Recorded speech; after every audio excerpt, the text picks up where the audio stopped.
Hello guys, the coin here once again with another market update. A lot has been happening.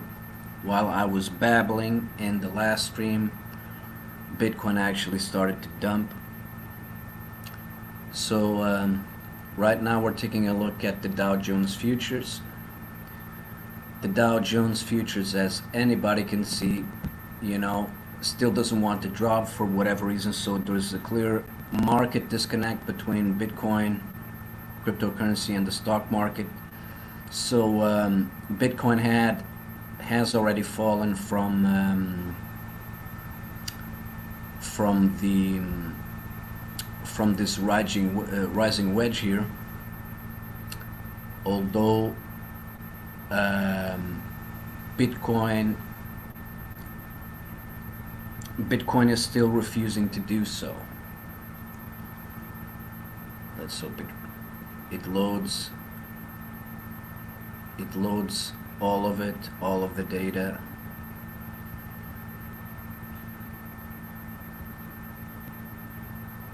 I guess it didn't, man. This sucks.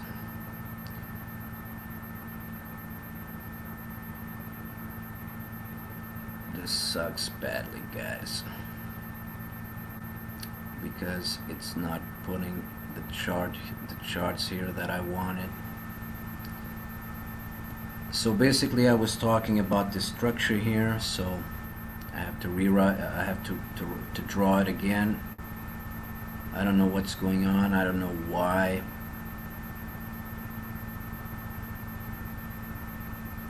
Why this stuff isn't doing what it was supposed to,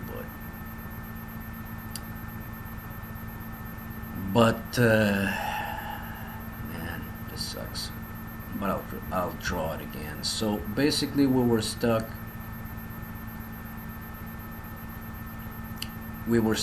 in the structure here for a while in the morning.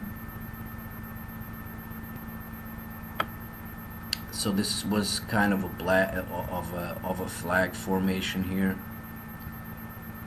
The price was consolidating around this area here, not doing much.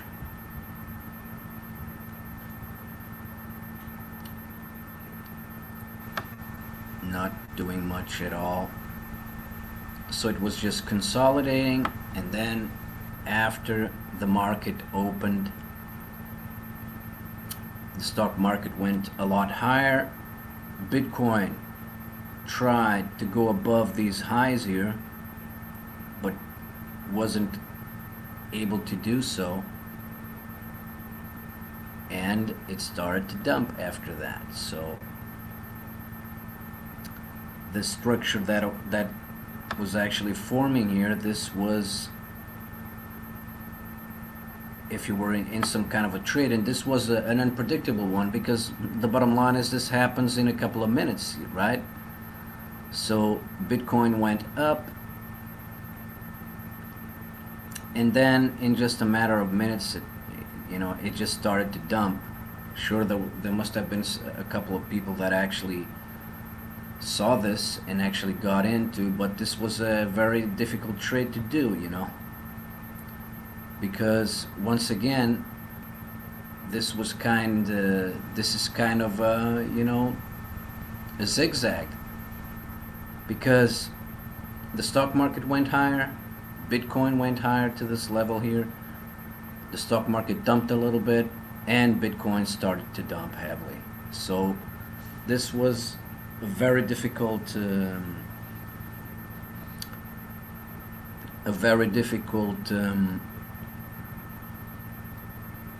position to get into, but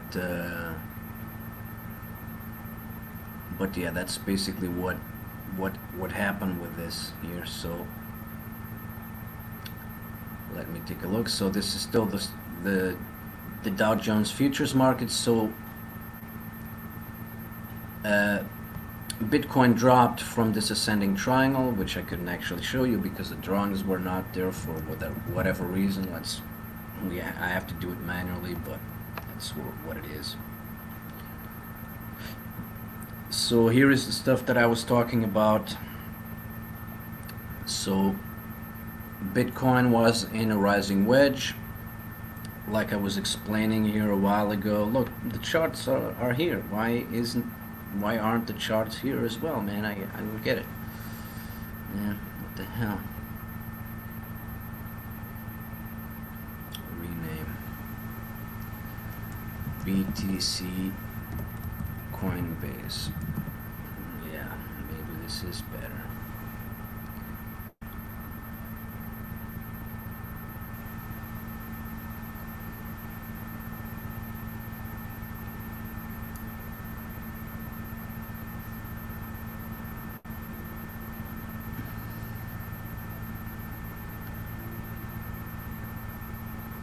Yeah, working with TradingView, it has great features, but sometimes it's also very hard to try to put stuff side by side. Maybe it is just me, I don't know. Nope, this time it got it perfectly. So let me take a look if I can now share this stuff here. Let's use the side by side this time. Let's recall load chart layout.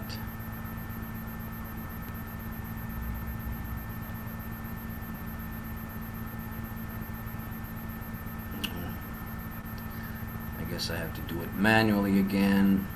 I hope the drawings will continue to be put on in there. I guess not. Man, this sucks badly, man. This sucks badly.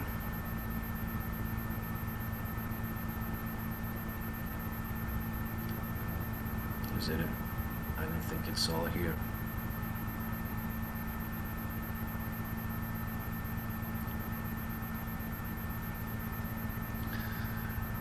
Nope, I don't think it is.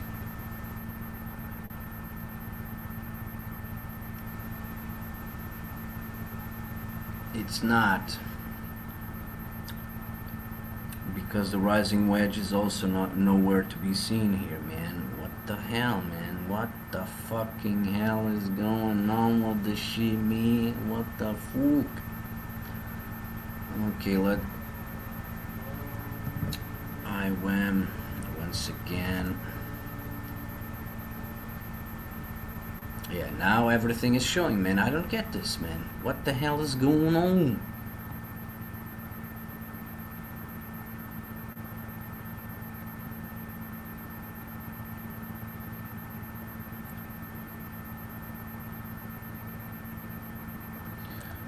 Dow futures.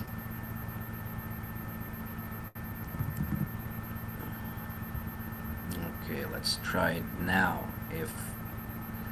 See if the stuff works, man, because it sucks badly. Okay, the chart is saved. Let's see if I can see all the drawings now. Okay, one is here, so let's take a look at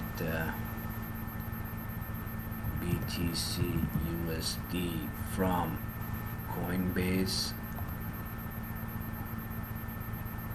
Yep, the drawings are here finally, man. At least something. So, nope. Still our shit. Man, what the hell, man? Why the hell are the drawings not showing up here, man? What the fuck?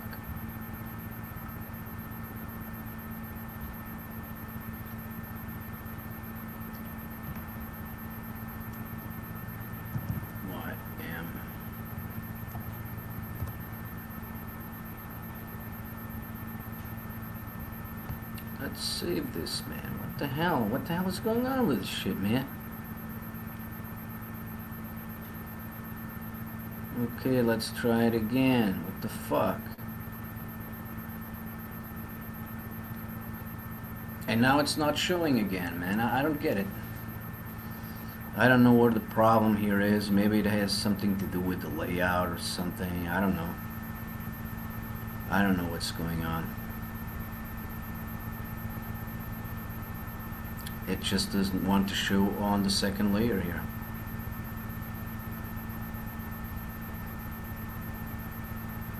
It just doesn't want to show anything. BTC USD. Let me take a look at Coinbase. Not even here. It doesn't want to show. I don't know what the problem is here. But the drawings just don't want to show in this in this second layer here for whatever reason, man. I don't get it. I really don't understand what the hell is going on. Why it doesn't want to show up. So let me load up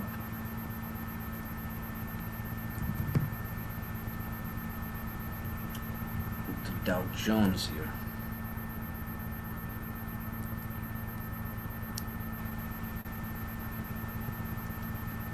Yeah, man, something is definitely wrong with this. I don't know what the problem here is. It just doesn't want to show the drawings. Yep. It doesn't want to show them for whatever reason, man. What the fuck, man? Let's see what...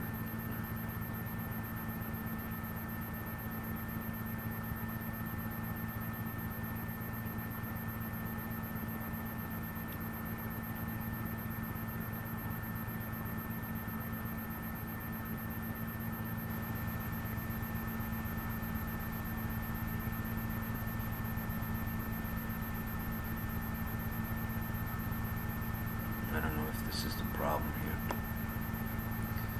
I really don't get it. What the problem with this here is. So we have the drawings, we have the symbol, we have the interval.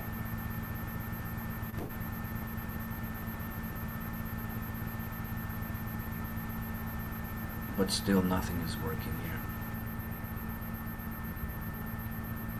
I don't know what the problem is, man.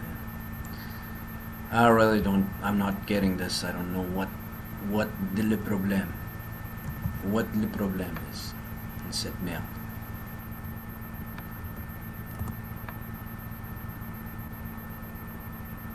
Oh, we're already in. Yeah, it just doesn't want to show the drawings, man. I don't know. I don't understand this, man. I'm really having a hard time to get what's going on.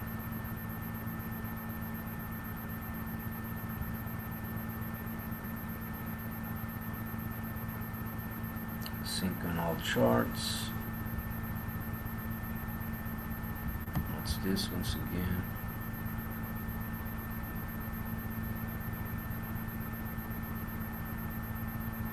What does it say? New drawings are replicated to all charts in the layout and shown when the same ticker is selected.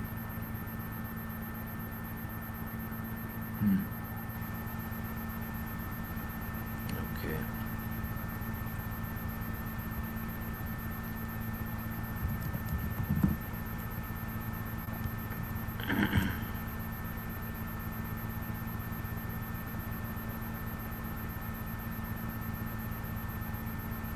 Yeah, still nothing is showing here, so I don't know what the hell is going on.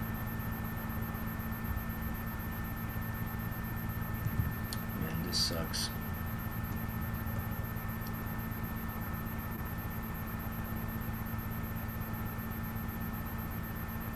Yeah, for whatever reason I can't make it to work, but let's just forget about it. Let's forget about it, man. I don't know what the hell the problem with this thing is. Symbol drawings.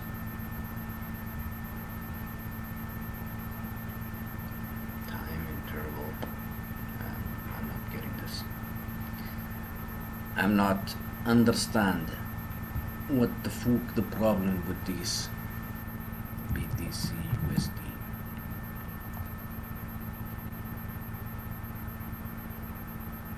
Yep, the drawings just don't show up, man, for whatever reason. I'm not understand. I do not understand this fucking shoot. What? remove indicators, remove drawings, apply these indicators to entire layout. Log vertical. I'm not understanding, once again, not understanding.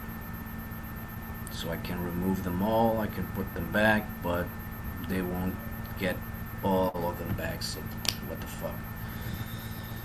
Yeah, man, I guess I have to work on just one layout. So whatever. So once again, that's what I was trying to point here. So we're still in the rising wedge structure in comparison to BTC, where we already dropped from it. Now we're kind of consolidating, you know. I guess we're going to have kind of another pump here. Let me take a look at how high we could actually go. We could actually go to these highs in here, because I believe that we're going to see some kind of another pump as well. You know, we had this drop. I'm going to remove this indicator here. After we had these lows here, we popped. At least as of right now, we can say that we're in a falling wedge or a rising wedge, in a rising wedge right now, because we just fallen out of a rising wedge. So first we have to understand in what kind of structure we are, because we still don't know in what kind of structure we are, because we might be just consolidating a little bit to the downside, and then this may continue to dump here, you know. Still don't know what's going on, so we have to give it a little bit of time so that we can try to figure out, to understand what kind of structure we're in, what we may count on. So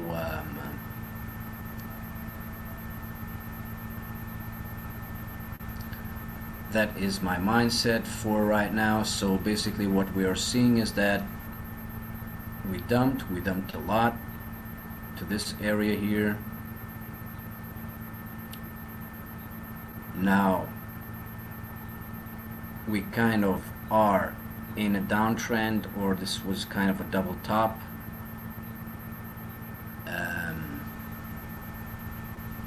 So we kind of made higher highs. We made higher highs here, so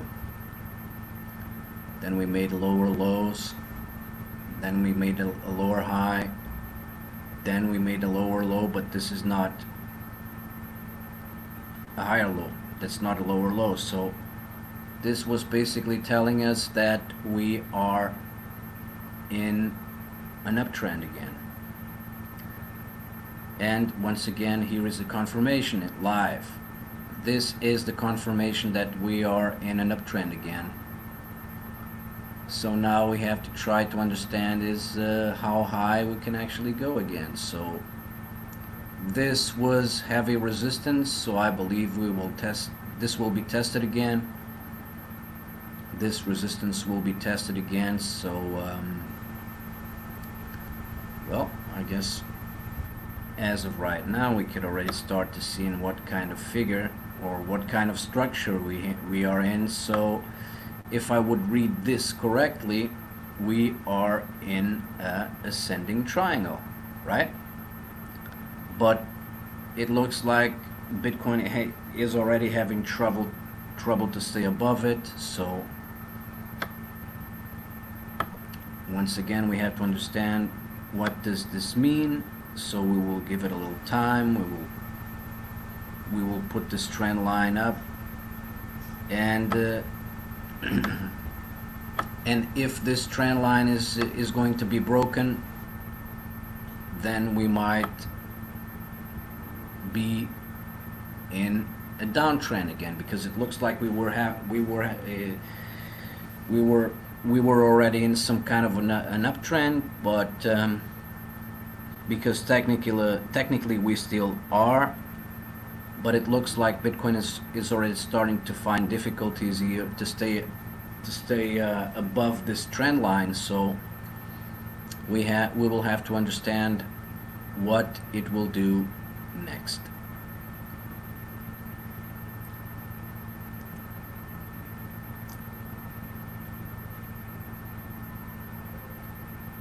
So let's take a look at it live. Let's dissect this. So I guess this is the new structure now, I would say, or this is still the same structure here. So we broke to the upside. Maybe this is a retest, and then we're going higher. Then we're going to retest the 9,098 level again.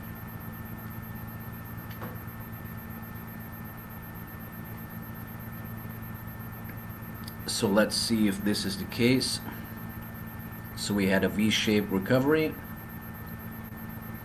and now Bitcoin is trying to figure out what it wants to do next. If we break this structure, we might be in a downtrend again. So we have to give it a little bit of time. So we had higher highs than the previous high. This was kind of a confirmation that we're headed higher. Then we made a lower low. We made a lower high, which actually invalidated a little bit of the uptrend, but this gave confirmation. This double bottom here, this gave confirmation that we might be in the new uptrend. So after we made that lower high or higher low, compared to this one, we start to go up. I guess we're starting to break out. So it looks like it wants to go up, but we will still have to see.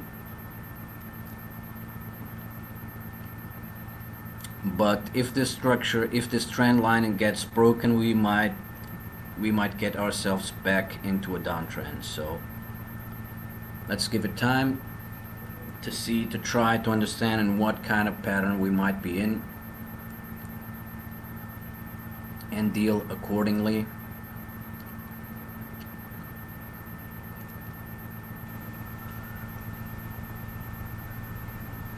I don't know if anyone is watching again.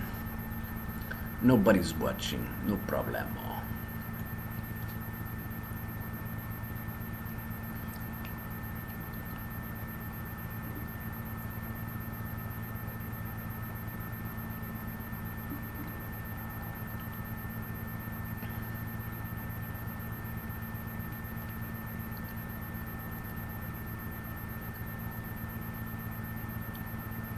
So it looks like Bitcoin is breaking down that trend line in there. It's finding a lot of resistance around the 9,054 area. This might be an opportunity to short here, although I'm quite not sure, because I don't believe that we will be dropping, although we could. We might be just going a little bit of sideways. We might see a little bit of consolidation going on, but I guess we will have to wait and see. If it drops to the downside, we have to see where it lands. But once again, this might be a good opportunity for a short.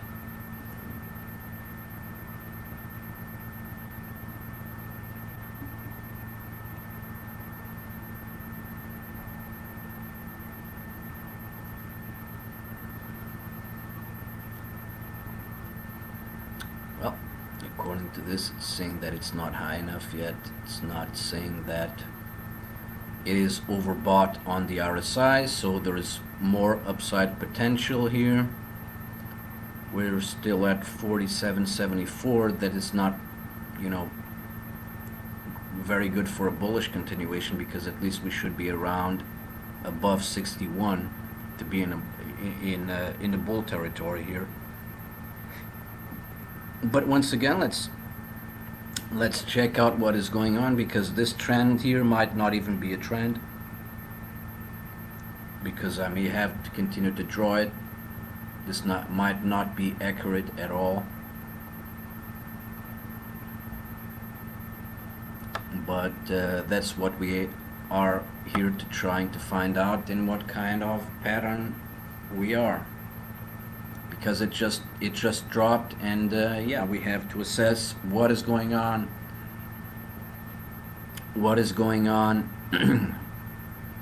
and what can we do here. But yeah, this is not an opportunity to short, because we still don't know in what kind of a pattern we are. We still don't know what are the possibilities, because that's what it's all about. What are the possibilities and the probabilities of something to happen, like we saw in the past. In the past, we had a couple of options here. So in the past, we had the structure that I was talking about, kind of a flag formation here, right? Kind of a flag formation here. Since we dropped from this descending triangle, this was actually a descending triangle as well, or a symmetric triangle. So we dropped from it, then we consolidated a little bit around these levels here in this flag formation. Then we dropped here in this flag. Then the markets opened, brought Bitcoin higher. Then Bitcoin decided that it didn't want it to stay there. It dumped. So we made a lower low. We made a lower high. We bounded around here. Then we made another higher low, and a higher low, and a lower high. Then we made another lower high, and then we dumped again. So once again, now we have to understand in what kind of formation we are in. But just taking a look at it, the way I'm seeing it right now, we could be in some kind of inverted head and shoulders formation. This is a shoulder here. This might be the head. So I guess we may have to start to draw another shoulder here. And this is the breakout area. Whether we are in a head and shoulders formation or not, because I have been anticipating these moves a little bit, and they actually pay out before they come together, because this clearly signals that this was a low. This was a low, right? We can see some kind of a head here. Let's just invert the chart so people understand what I'm talking about here. So this is what I'm talking about. So this is a shoulder. This could be the head. Now I guess we have to start to draw another shoulder here. And if that would be the case, this would be the neckline. This would be the neckline. So the breakout is you buy. Let me just invert this again.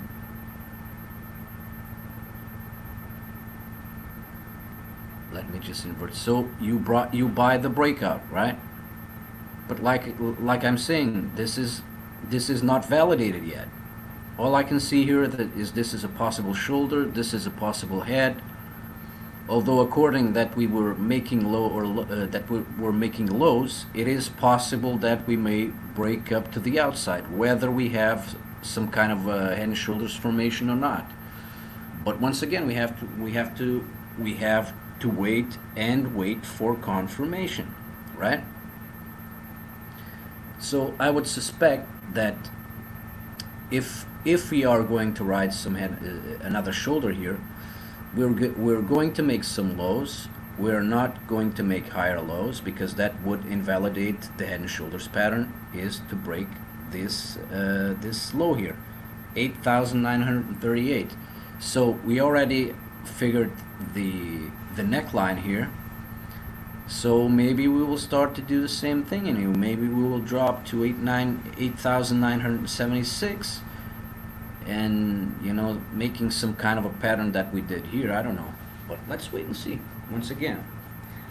So although this is breaking the uptrend, if we start to go down here, it doesn't mean that we will going to make lower lows, because once again, in order for that to happen, if we want to see confirmation that this this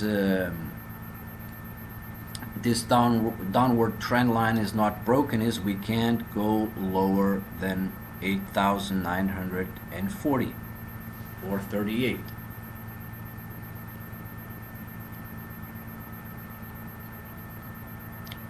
No, once again, this is great analysis, man, even for me, you know. I can focus more on the patterns, I can check what is going on, and I can make better judgments for trade entries, you know. Because that is the bottom line.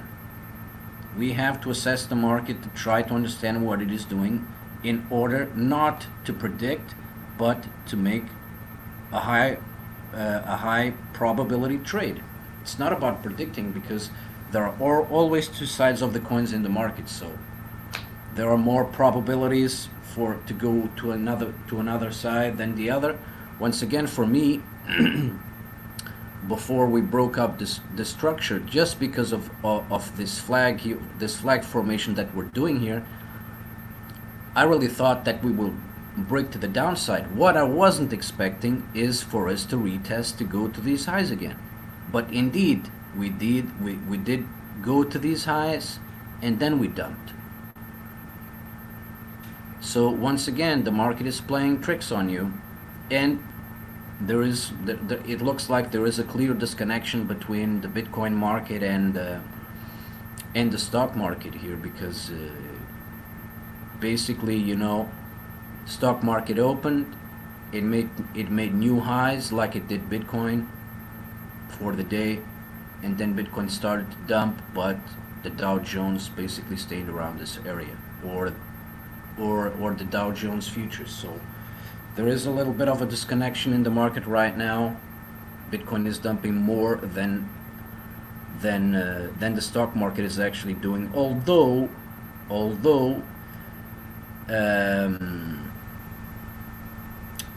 in the long run, at least the comparisons that I have been making is that, you know, when the stock market, when the Dow Jones fell, made that low of March, so when it started to dump from February to March, the Dow Jones lost roughly 38% of its value, while Bitcoin lost 63% of its value. That's what happened. So it looks like Bitcoin dumps a lot harder than the stock market does.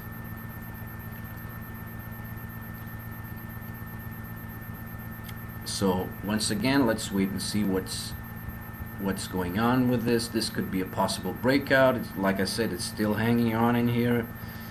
It's resistance, heavy resistance here. Although it moved a little bit higher, it's not sure what it wants to do. I believe that we will have another dump here if this resistance continues to be strong. I believe more that the resistance should be more around here, which we saw. Resistance, and then eventually we broke down again. So this is more of kind of a resistance line here, but looks like this is another one. And once again, this is a great play out for the inverted head and shoulders, if it would play out, because I already draw the neckline here, but we still have no right shoulder. We have a left shoulder, we have a head, but no right shoulder. So we have to wait. So I believe that we'll be going a little bit down here. I don't believe that we will be doing lower lows, or we could just make another pattern here. So let's wait and see. You know, I'm learning as well as you are. At least I know how to identify a little bit of these patterns, and yeah, this is history in the making, and let's see what's going on.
And yeah, once again, I have something to add in here.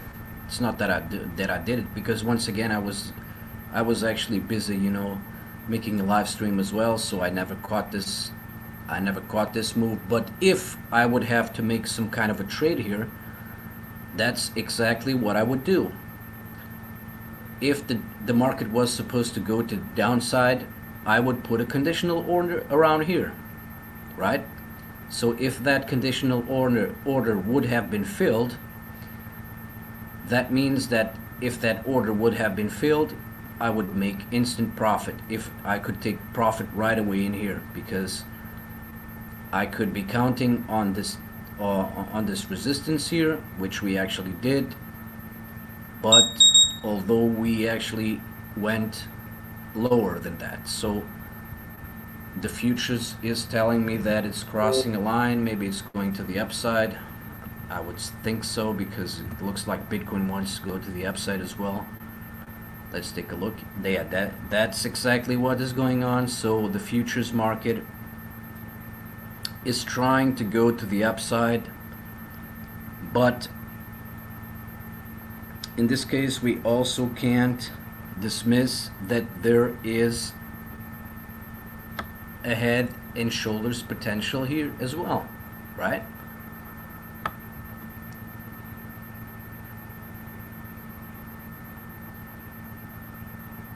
This is the, it looks like there is already the head is already formed, so this could be the shoulder, the left shoulder. This could be the right shoulder, or the making of the right shoulder, right?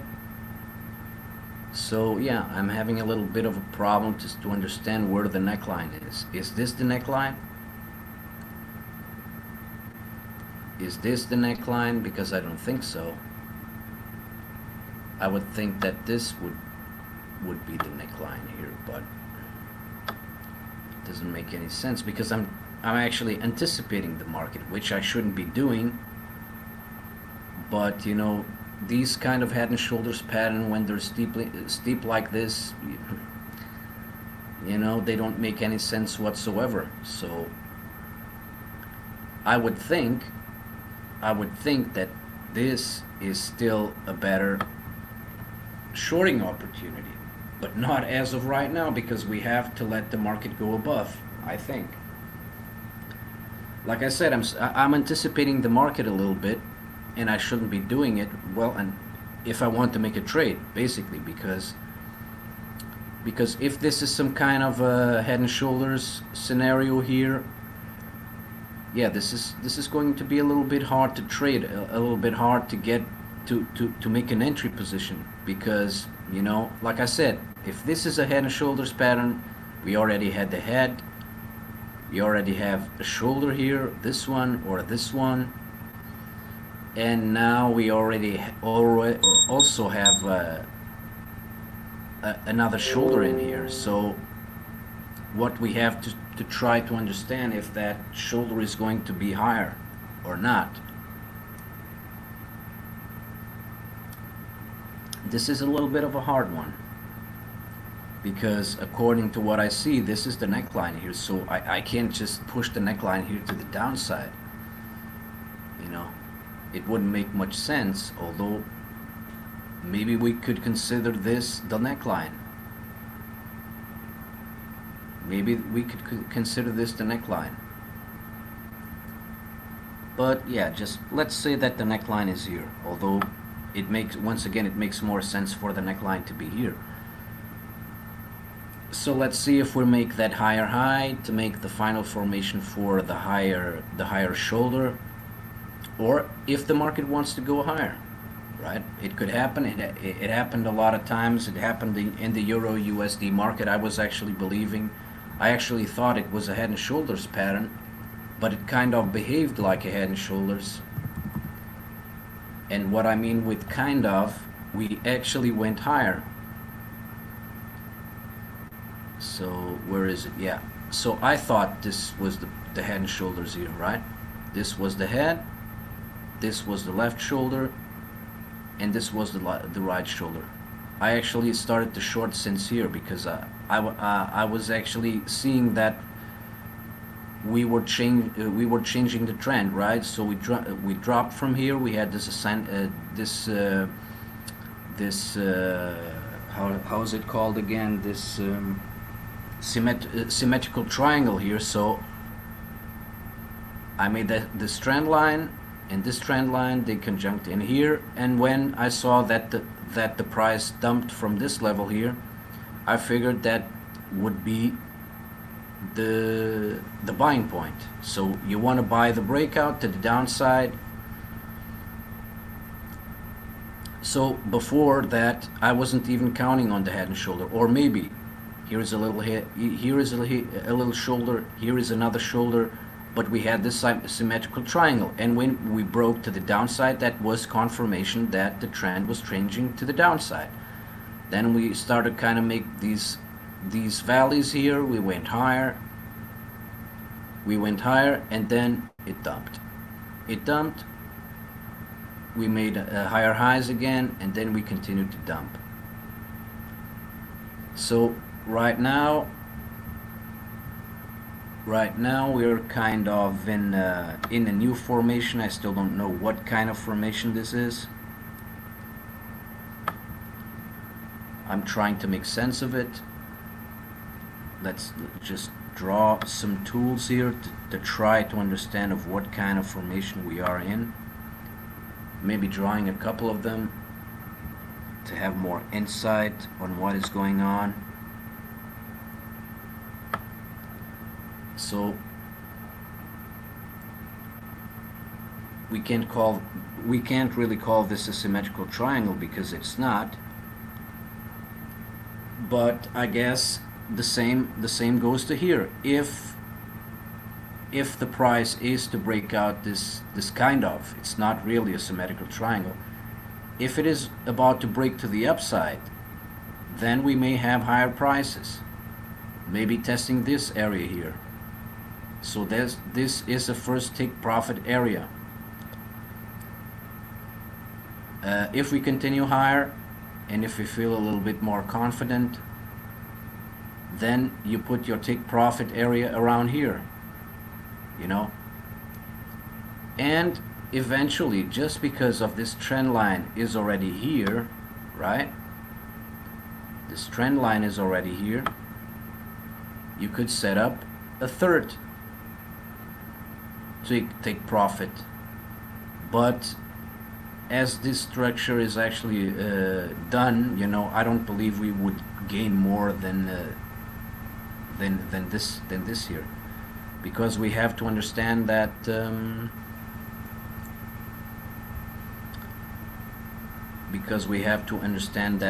you know, you have to always to take into consideration the length of the triangle for the potential target, right? So let me take a look once again which indicator I need to put in here. Let's take a look at the price range here. So this would be the price range that I would be putting in. So yeah, this is it. So if the price is about to break to the upside, that would be one of the targets. And if you want to be conservative, once again, you would put a take profit area here. If it would break through all the way, this is the first take profit area. This is the second take profit area, just because the trend line is here as well. So it would be a possibility that it could reach this trend line or this resistance level as well. So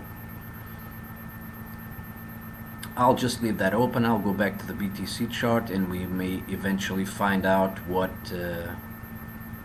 happens with this. Let me just try to remove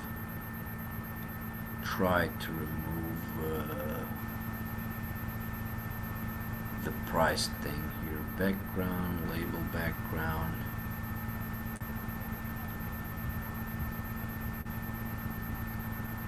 me see if this disappears.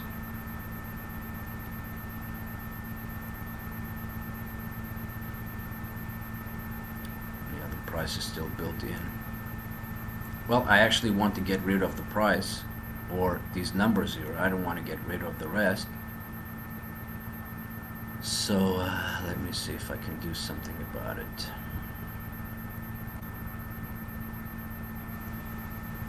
Label background. Coordinates.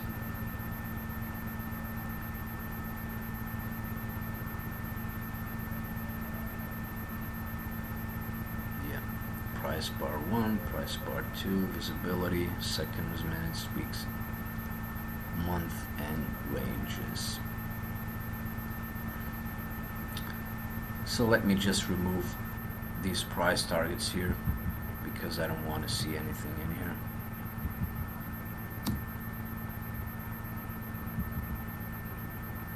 Just so that we can actually, yeah, it won't let me remove it, damn it. Coordinates, man, I can't remove this. I would like to remove this stuff. Label, what is this? 10, label background.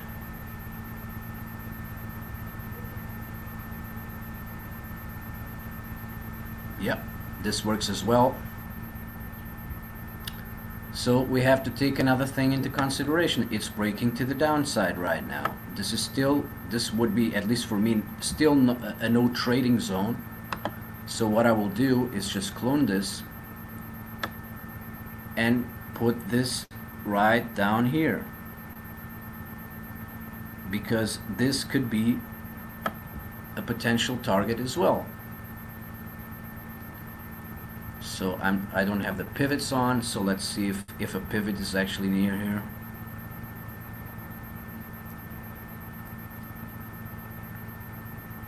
Yeah, so I will leave this here just like it is to check if we're going to break to the upside or the downside, or if this consolidation will take longer, because this is a consolidation, guys. This is a consolidation that is actually going on into the Euro USD market, you know.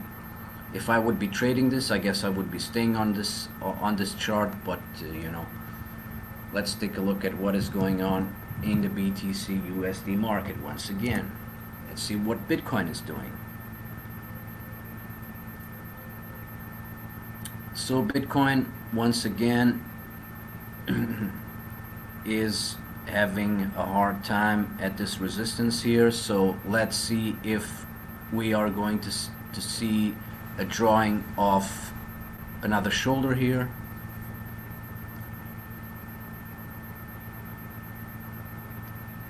Let's see what happens.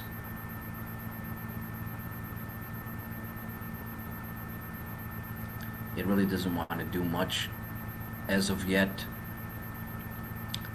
You know, you could anticipate the market right now, but you could get burned, because like I said, you know, although it looks like we might be forming a head and shoulders, but you know, it can just dump on you. It can go to lower lows, or it can just, you know, also go to higher highs. You know, the better thing, if you don't know what the market is going to do next, although you already have some kind of idea what it is doing, because it's obvious that it really looks like a head and shoulders formation here. So you're going to wait. You're going to wait for that right shoulder to be formed. You know, we could go a little bit higher than this, or even to this level. If we break this head here, then the pattern is invalidated. But we can still go higher than this shoulder here, right? So we have to remember that this is the neckline, and because now we don't know, right? It looks like a head and shoulder, but like I said, you know, it could break up. It could break to the upside, in this case to the downside once again, and we wouldn't know in which kind of formation we are, right? Because it looks like changing trend again, so we're making lower lows again, in this case lower highs because I have an inverted scale here. So it looks like we're having some kind of another new downtrend. We have another downtrend going on, and now we have to understand how low it will go, if it will break this head here, because I believe that we are forming a head and shoulders, but it could be invalidated at any second. Any second or any time it could be invalidated, guys. Yeah, I'm actually providing you a little bit of education. Although I'm not a master, I'm not, I wish I was a guru in this stuff, but I can identify a lot of stuff in here. But my problem is, you know, the reason why I'm making everything so rational right now is because I'm taking a look at the pattern. I'm not rushing, you know, and that's mainly why people in the stock market and crypto lose money, because they rush it, like I do sometimes. But if you take time to see the patterns develop and to try to understand on which kind of a trade or which kind of a setup you're looking at, you know, and then make the good assessment, because once again, I already draw what I needed to do. If this is a head and shoulders that it is forming, it is going to stay around this level, maybe going a little bit higher, or maybe staying around here. If this is the case, the shoulder is already written. If it breaks to the downside, if it breaks this neckline here, then we may start to go take a look at some targets. So what are the targets? If this is a real head and shoulders, it's kind of looking more and more like one. So if this is a head and shoulder pattern, so this is the potential gain. So that's what we need to do. If it breaks to the downside, or in this case to the upside, we could see a potential target of 9,190.21. But sometimes it doesn't want to do that, right? Sometimes it wants to, maybe you will just get at 91.71, or even in this trade line here, in this trend line here, 91.29. So we understand this is a resistance here as well. So we could get stuck, or the price could go to this level here and get rejected and invalidated and go to the upside. So this is also a possibility, guys, here. A possibility here, guys. So once again, there's a lot of stuff that can go wrong, because it will. Sometimes it will go wrong, you know. But like I said, this is starting to look more and more like a head and shoulders. So if I was be making some kind of a trade right now, I would wait for this breakout, or I would actually put a conditional order here to buy at this price if it decides to break to the upside or the downside. It is the downside here, but it is the upside, because once again I inverted the scales. Also a good technique to try to find patterns, because when there are upside downs, it's a little bit more difficult to do that. But once again, these are the targets, and we might actually start, we may actually see if this is actually playing out, because now we had a confirmation. We had, maybe you can call this the shoulder, or this. It doesn't matter. One of these is the shoulder. This is the head. It looks like this is one of the shoulders as well. So although we could continue to go up and try to make a new shoulder, maybe kind of doing the same as this here. So we did this. In this case, it would be like this. So we would go down like we are down right here, and then we go up again, forming another higher shoulder, and then we started to drop, and this would be the breakout point.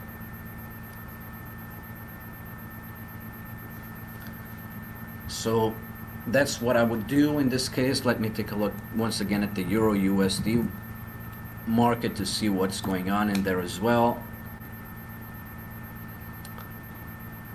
So in the Euro USD market, yeah, this is inverted as well. So let me put it back to normal scale. So it broke a little bit to the downside. It's still consolidating. It still has no clue what it wants to do. So let's go back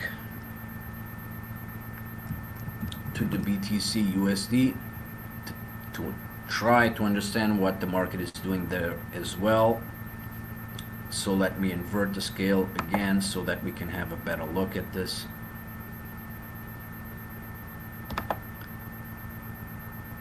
Alt L, Alt L, or Alt I, yeah, Alt I.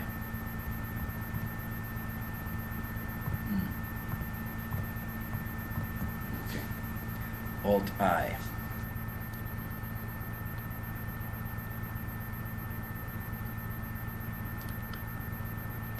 Yeah, this is it, guys. So the head and shoulders is basically confirmed. We can, maybe you can call this the shoulder or this the shoulder. It doesn't matter. One of them is the shoulder. This is the head. Although this is a small shoulder here, it is still considered a small shoulder. So let's see if the price decides already to break down, and these would be the targets. You know. It doesn't mean that it can go straight away to 91.90. Maybe it will get rejected at 91.40, because it happens a lot of times. It really happens a lot of times. But just according to what I'm seeing here, this could be a BART move, right? This could be very possibly be a BART move, right? This happens a lot. So we dumped, we made a V-shaped recovery. So Bitcoin likes to do that a lot. We just come back to the place where we started to drop. Like I said, guys, this happens a lot, guys. So it is not out of the realm of possibilities that we could see another little pump going back to the place where we started to dump. But I guess we will see what happens, you know. But once again, if any trader would be eyeing this and they would identify the head and shoulders pattern, they will be buying the break to the upside. So basically they would be buying at this area here with a conditional order or with a market order, depending.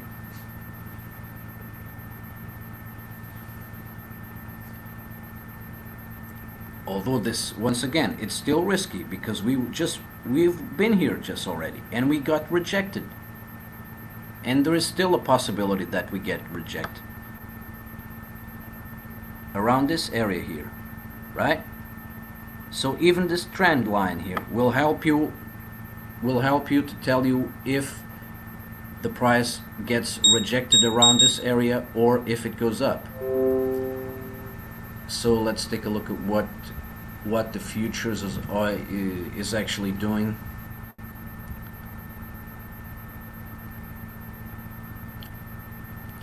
Yeah, it looks like the futures is trying to break down again or to break up. Yeah, I forgot.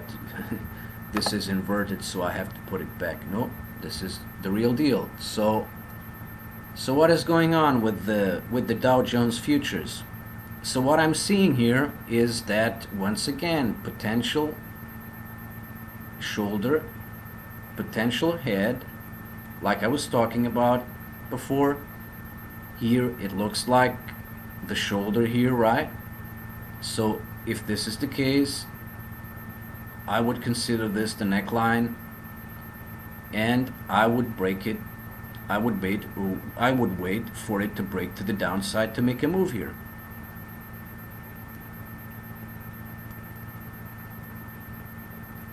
But let's continue to wait what it wants to do.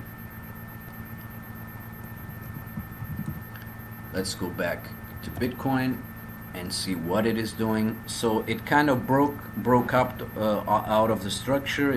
Maybe it's making a retest, or maybe it's failing again. So we're kind of that area, that trend line area again. So let's wait what it wants to do. Let me just check if anyone is actually watching this. Hey Jay Constant, sorry man, I was caught up into the charts here. So hello. BTC went down a bit, but the stock market went up. If we want BTC to go down, then the S&P 500 needs to go below 3,130. Yeah, I would agree with you, but like you were saying yourself, it looks like there is a disconnection between the Bitcoin market and the stock market, because like you're saying, the Dow Jones and the Dow Jones futures actually, skyrocketed after the market opened up, and Bitcoin did kind of the same thing, but for a very short time. So let's take a look what no, we have to invert it again. So let's take a look at what BTC actually did. So it was stuck in the structure here, which I call this was kind of a flag formation here, horizontal flag formation. So this was the opening of the stock market. So Bitcoin shot it up, and then it went down. But I will also alert you to the fact that Bitcoin was in a rising wedge formation, right? This is a rising wedge. But most incredibly, the Dow Jones futures is also in a rising wedge formation. It hasn't broke down like Bitcoin did, right? I guess it tried here when it went after the highs, when it wanted to go higher, but it got rejected here. So we are in the Dow Jones futures, we are also still in a rising wedge formation. And I'm actually waiting for the dump, because once again, that's why I was talking about the Dow Jones futures. So this is a potential head and shoulders formation. This is the left shoulder, the head, the right shoulder, and this is the breakout point. So if the Dow Jones futures decides to take a dump here, which is actually quite possible, that inverted head and shoulders that I'm talking about on Bitcoin right now could be invalidated because of the Dow Jones futures. So this is the potential highest target, right? 25,508, but it also could get rejected halfway through. It happens a lot of time. Not many times it goes all the way to the price level. But it might be also my fault because I'm not drawing the neckline as I should. But I don't know, but that's what I see. I see the neckline around this area here from this potential head and shoulders, right? So I would say that that's what it says. That's what technical analysis said. So you make a line between the highest high of the head, between the shoulder, and that is the potential target. So this is what I'm taking a look at. So I'm not even charting the Dow Jones, because the Dow Jones is a little bit harder to do because of the gaps and stuff like that. Look at this, man. This looks like nothing with the gaps, but it's easier to chart on the it's easy to chart on the Dow Jones futures, because it doesn't look like much here, right? Because of the gaps. But at least in the futures, you can actually understand what will be the movement that Bitcoin is trying to, or the Dow Jones is actually trying to make here. So once again, there is a possible head and shoulders for the Dow Jones. There is also a possible head and shoulders here for Bitcoin as well, to go back to where we started to dump. So once again, guys, this is all possibilities that is going on. Of course, if the Dow Jones decides to take a dump, yeah, Bitcoin is going to dump with it. So I believe. So let's invert the scale again. Like I said, guys, look, this is a head, this is a shoulder. If you don't want to count this as a shoulder, count this on, and here we have another one. We kind of have a little breakout. So let's see if it goes through all the way.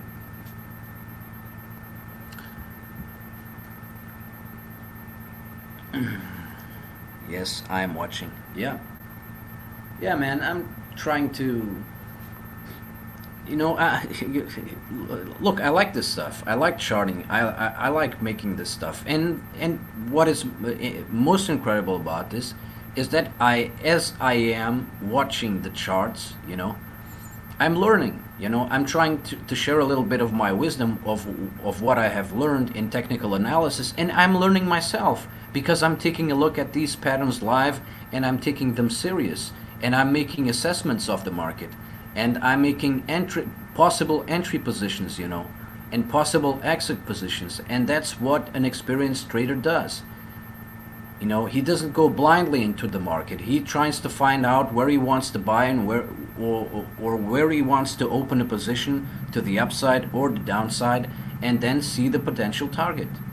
And that's what I'm trying to do here. Well, I'm sharing this live as well. So, like I said, this is a potential left shoulder, this is a potential head, this is a potential right shoulder. We have to understand this is an inverted head and shoulders, right?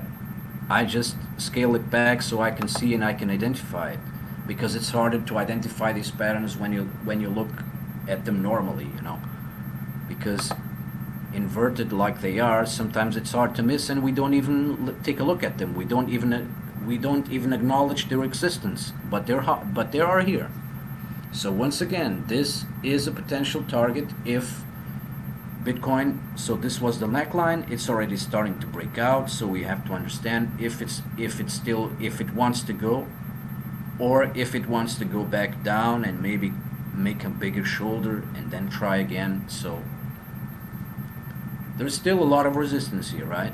So it tried before, got rejected, it's kind of trying right now again, it looks like it's getting rejected again, so maybe we have to go back a little bit more and then try another time to try to go to the upside.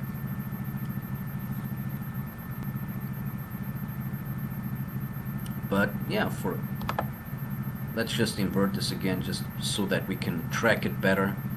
It's easier for the eye, although you have to understand this is not going down, this is going up, right? So people sometimes may forget. You just have to take a look at the numbers, you know. Going up, we are going lower. This is 9,026 and this target is 9,190. So this is going to the upside and not the downside. I just inverted the scale so it's easier for us to identify the pattern. That's the only reason.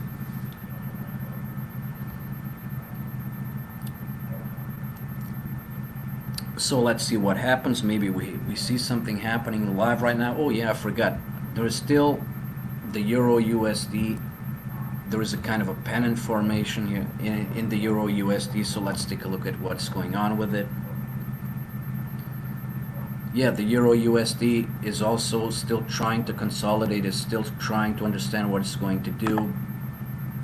Because here is another potential move, guys, in the Euro USD market, right? So this is kind of a pennant formation or a symmetrical triangle, although it's not very symmetrical. We can actually consider it. So once again, these are the targets for me. It can break to the upside or it can break to the downside. Either way, we still have to have targets, and we have to understand that these targets might not get to the potential level here, which is from this high of the triangle. Let me just draw it back.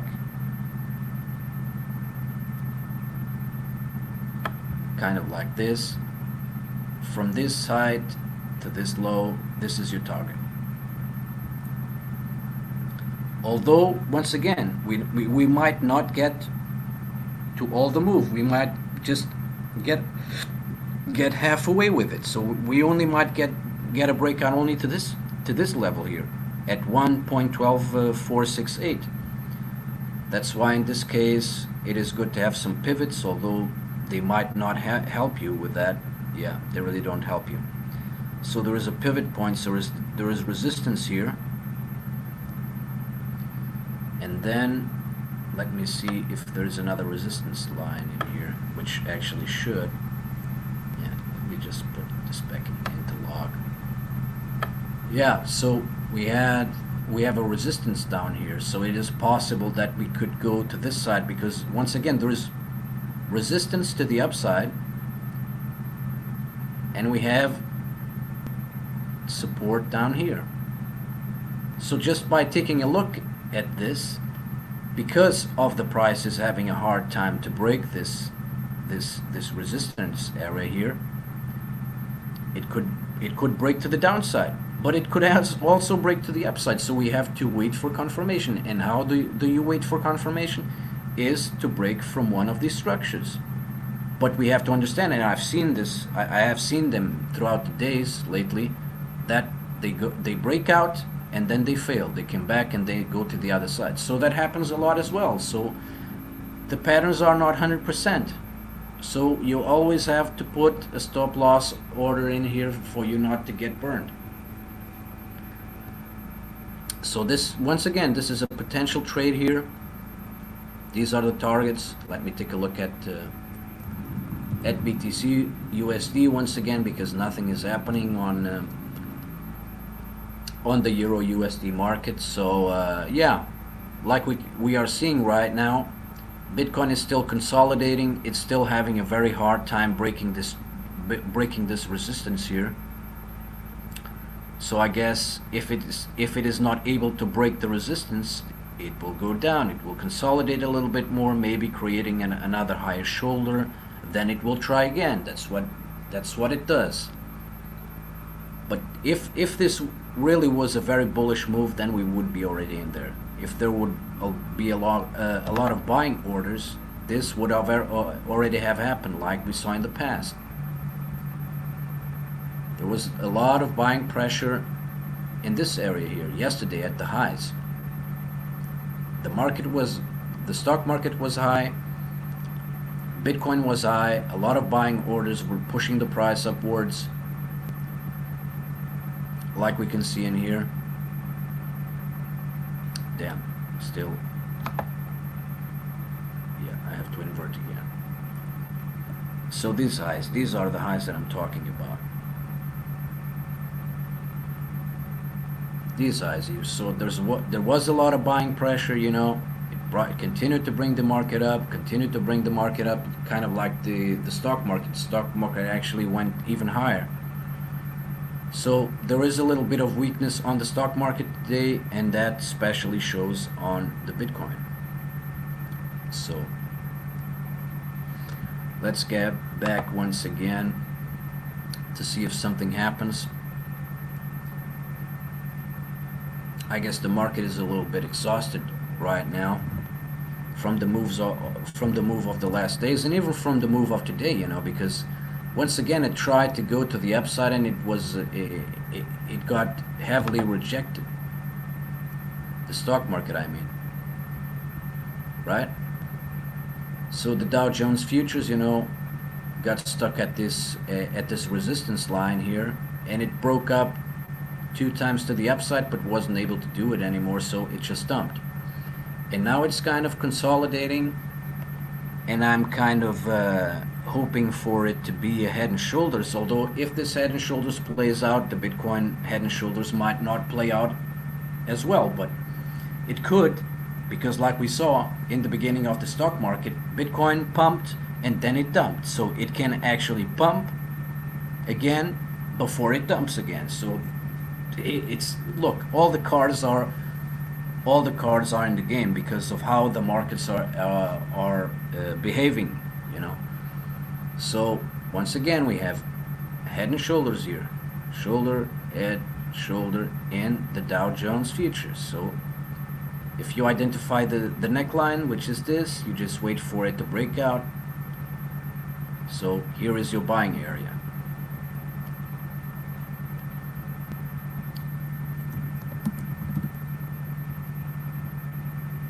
So once again, let's take a look what BTC is doing. It's still having a hard time to break to the upside. So that might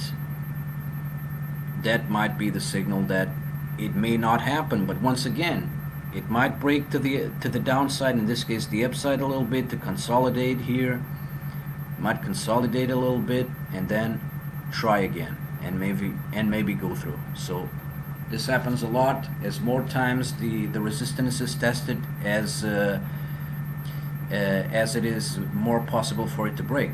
So maybe this is it now. Let's see what's going on. It's trying on it once again, trying once again to break to the upside here. Let me invert the scale here so that we can see the move also better.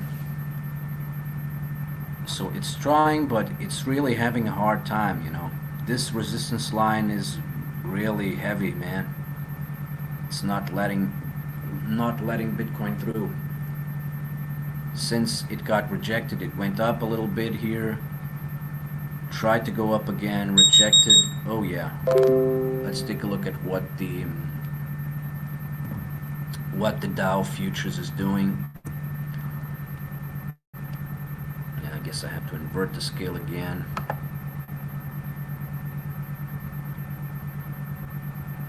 So the Dow is trying to go higher again. So here in the Dow, as we can see, the Dow Jones futures, there is resistance at this line here as well. It's having a hard time going up, right? It's having a hard time going up to this level here.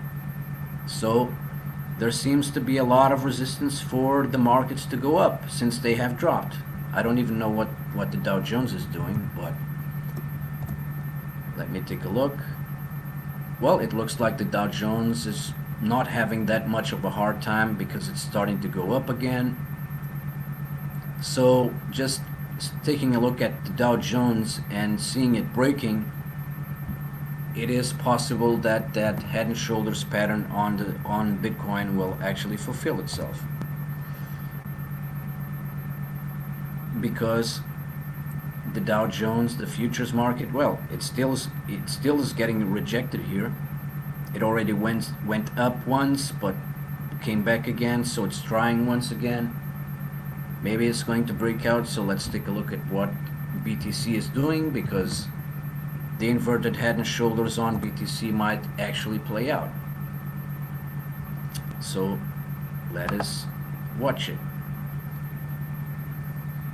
Still having a hard time, but if the stock market decides to go up, so will Bitcoin, and the head and shoulders will fulfill itself, and we might get to this target here of 91.91, possibly, because we might get rejected here at this area, right? Here is the trend line. So let me continue to draw it, because it continues. So we might see a rejection at this area here. No.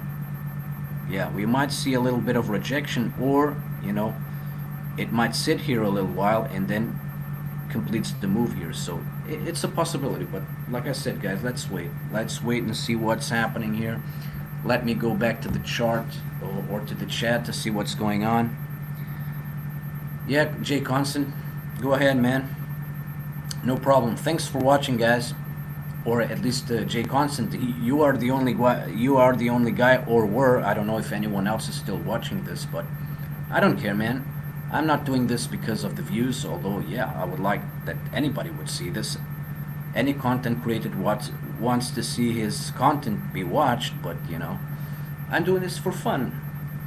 I'm doing this for fun because, you know, like I said, I like charting, and I like to learning about it, and I'm still trying to master it. It's not easy, guys. It's very, very, very, very easy to master charting, and especially to get into the entry positions, get out of positions. You know, that is for me is still for me the hard part to do.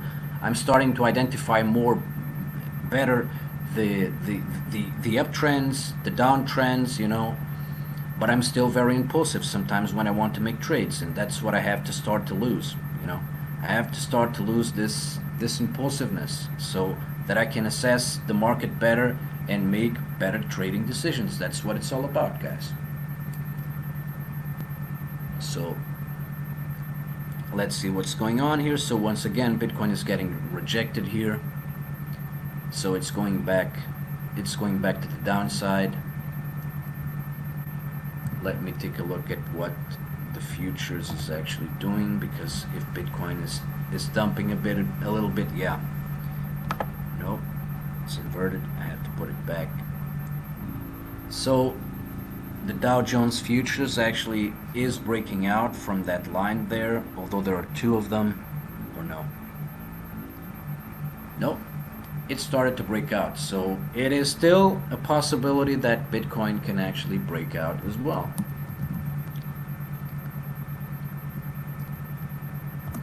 So let me take a look at Coinbase here. Yep. Bitcoin is still getting rejected here. Looks like the Dow Jones and the Dow Jones futures starting to go up slowly, but Bitcoin doesn't want any of it.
Yep, it's still testing the areas. Maybe once again, maybe it will try, maybe it will go down a little bit again.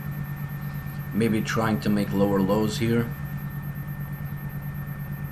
and then come back to retest this area. That happens a lot.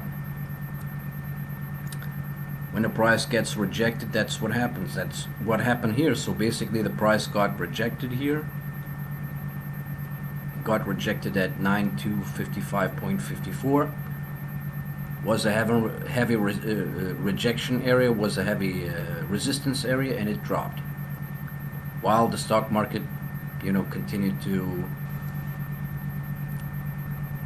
well, it didn't continue. It basically stayed at the same high, but Bitcoin got rejected here and dumped, which I actually expected for the stock market to do as well. So Bitcoin dumped, but although the futures market dumped a little bit, the Dow Jones really didn't do that, right? So like I said, looks like there is a little bit of a disconnection going on here, because the stock market is making higher highs like in the last days, and Bitcoin is kind of moving higher, but not that much, So that alone shows that there is a lot of weakness in the Bitcoin market. There's a lot of bears in the Bitcoin market. I know that are a lot of bears in the stock market as well, but they're getting annihilated by the Fed and by the money printing machines. So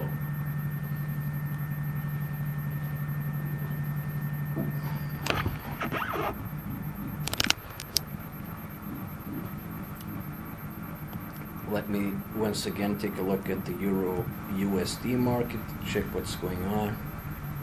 If we have a resolution in there, because I was kind of eyeing a pattern there, but it's still consolidating like we can see as well. So there's a lot of uncertainty in the market right now, because even the Dow Jones and the Dow Jones futures is not, it's kind of directionless. It's still trying to understand what it wants to do, if it decides it wants to dump, if it decides it wants to pump. So yesterday was a big night for the Euro USD. So it pumped a lot here, got off some kind of a rising wedge here, then broke to the downside. I actually had to open the trade in here right when it started to fall in this symmetrical triangle. I was expecting that, because I saw the weakness, I saw the pattern, I opened the position, I let it drop. I wasn't expecting this bump here back again, but then finally it went to the downside. But then it pumped again, then it continued lower. And this here might be a continuation pattern. This might be a continuation pattern. And just taking a look at how similar this looks like to Bitcoin, right? You know, this could be a continuation pattern, and like I said, it looks like there's a lot of resistance around this area here. So we might actually break down. But it could break this resistance area here and break up. So nothing is for sure in here. Nothing is for sure here. Generally what these patterns say is that pennant formations here are continuation patterns. So if it breaks to the downside and then we had a pennant formation, this is a continuation so it should continue to go to the downside. But once again, these patterns break a lot of times. So let's see what it is deciding to do right now. So let me move this here. Let me move the target here.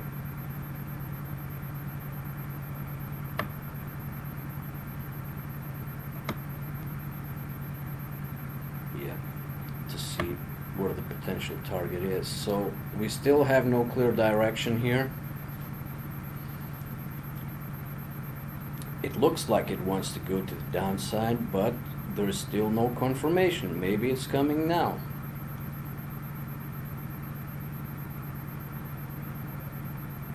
Nope. Still doesn't want any of it. Let me take a look what the RSI swing indicator is saying. The RSI is basically waiting for, because it's still oversold right now, so it's waiting for an overbought. But like I said, this could start to break down any minute here.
So it's kind of hovering that area. It's still no confirmation, still didn't left this.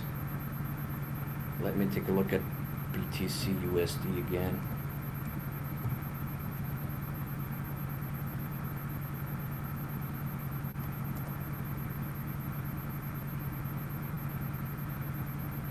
Yep, BTC is still also not sure what it wants to do. Let's take a look at the futures. Well, Dow Jones futures is actually going higher a little bit. So this is a trend changer. Why? Because it's making higher highs and higher lows. So we are in an uptrend. Not a very big one right now, but this is still an uptrend. So once again, let's try to understand what is going on because it looks like we might be getting into some kind of well, at least as of now, we're in some kind of a channel. So we're in some kind of a channel here. This might be also a rising wedge formation. I don't know, we have to wait and see what's going on. And let me go back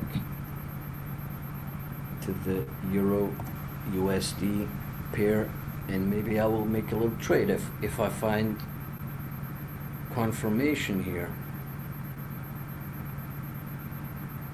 No, it's still trying to figure out what it wants to do. Still no direction as well. Look how now it looks like more of a symmetrical triangle here, right? So it's still trying to decide what it wants to do. Looks like it's starting to break down here. Let's see if we see a clear break to the downside of that trend channel. If that is the case, this is a buying opportunity. This is a buying signal here. If it breaks down,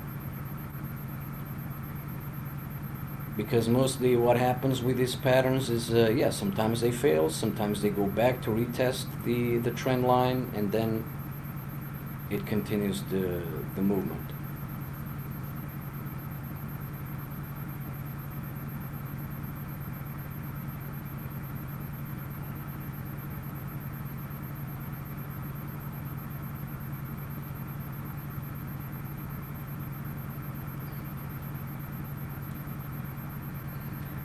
Still doesn't want to do anything as of right now. It's changing the trend again, so no breakdown.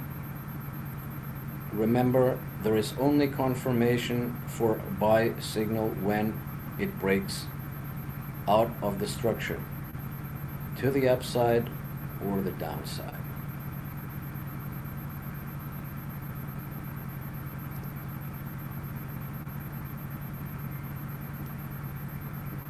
Let me see if anybody's still listening to this. Yep, there's still someone watching this. I don't know if it is you, Jay Constant, or if anybody else is actually watching this. Would be great if you would comment, whoever you are. So let me take a look at the BTC USD market once again.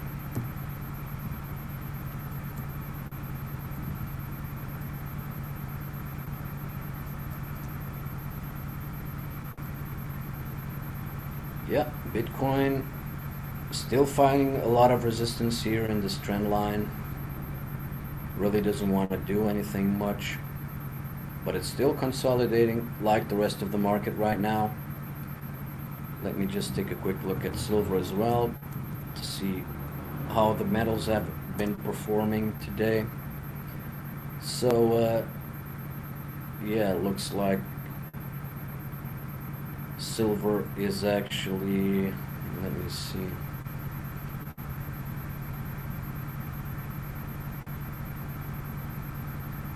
Yeah, silver actually dropped from the structure yesterday, kind of following this fib circle here. So it's having a little bit of difficulty, you know, staying up, since it dropped from around $18.36. Looks like it doesn't want to go to the upside, you know. I was talking about triangles here. Look at this fake out here, right? So it went to the downside, it came back. Many people or many traders would believe that this was a retest, but no, it turned on them. Instead of going to the downside, and you might have opened a trade here, the market turned on you, right? The market turned and went to the upside, and now it's dropping again. So no clear direction to what it wants to do right now. Let me take a look at gold as well.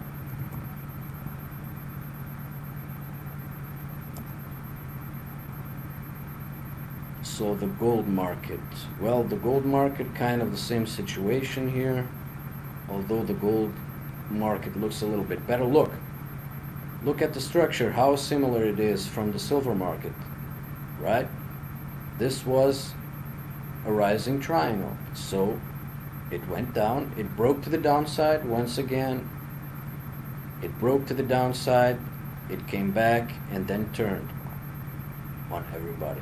So this happens a lot too as well. So it happened in the silver market and it's happening on the gold market as well. So you have to be prepared to set a stop loss in case the market turns on you, because that can happen every time.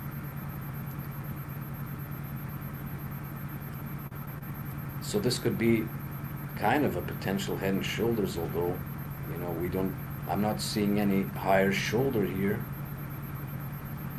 So if this is the case, this is the neckline. So once again, if it breaks to the downside, that's where you want to buy or want to open a position here. Although it really doesn't look like a head and shoulders because there is no higher shoulder here. So this could be a head, and this looks like a shoulder, but there is no clear shoulder here. So we can't really call that a head and shoulder pattern, just like in the silver market. There is no real head and shoulder pattern on the silver market as well. See how similar the markets are in gold and silver? Look at this head here. There is also no shoulder here. Looks like it's forming one here, but that's it. So we had the same move. So it broke to the downside. This was a fake out. It went back, it went to the upside, and now it's starting to get rejected here. So maybe this is a good buy, a good entry position if we break down the structure again, because it's trying to go up, but it really doesn't want to go anywhere. So this was a fake out, and it looks like this one is a fake out as well, because the market is consolidating, is still trying to find out where it wants to move, like we are seeing in mostly everywhere, in Bitcoin and whatever, Gold is doing the same thing, still no clear idea on what it wants to do. So let me take a look at the Euro USD once again.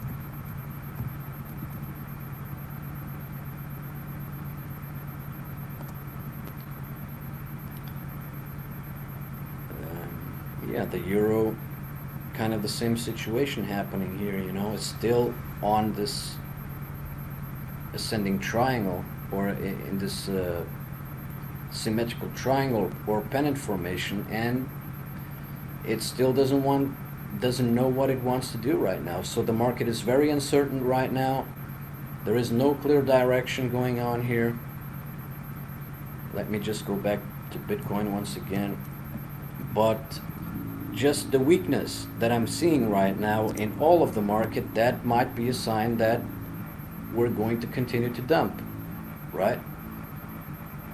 So Bitcoin is starting to go down a little bit, not much, but like I said, this kind of indecision makes me feel a little bit bearish for the entire market, because we are seeing this consolidation, this directionless in every market here. It's not just euro, not just in gold or silver, not just in Bitcoin, in the futures market as well. So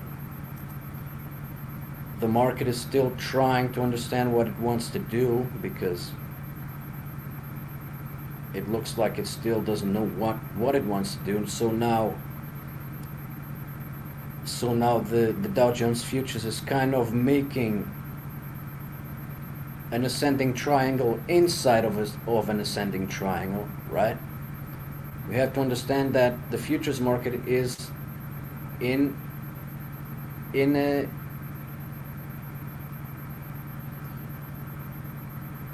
ascending triangle. So an ascending triangle in an ascending triangle. So that's what the Dow Jones futures is doing right now.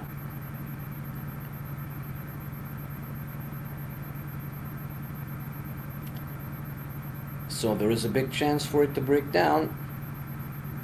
I thought that we were going to break it to the upside when the markets opened, but that was not the case. It's still stuck in it. Then it went down, kind of testing this trend line here that makes the upper rising wedge, and now it's kind of forming another little one. So if it decides to fall from this one, we might see the fall of this one as well. So once again, we have to wait and see. This could also be a potential head and shoulders pattern. So the market is still very undecisive to what it wants to do. Take a look at Euro USD again. Not really much happening going on because of the lack of direction of the market. This is a no trade zone because we don't know what the market wants to do. Well, it looks like the Euro US dollar wants to break to the upside, but it got rejected here, so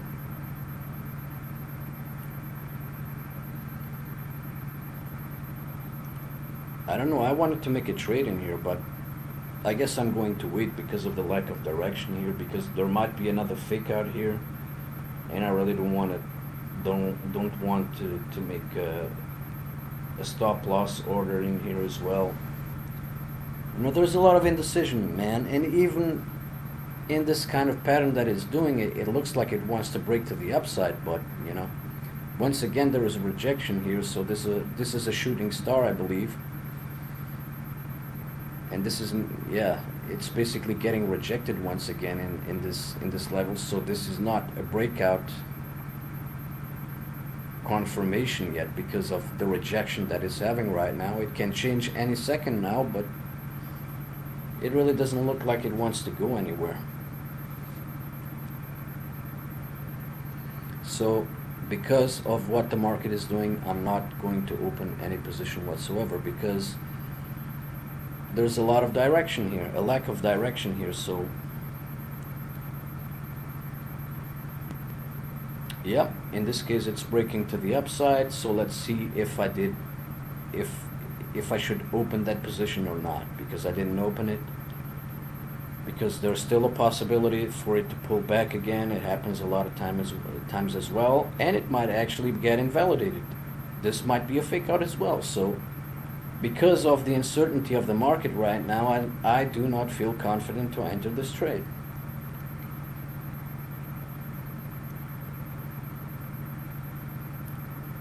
And once again, I'm not a guru, guys. I'm not, I'm still, still trying to be a better trader, tried to get better entry positions, still trying to learn that stuff here.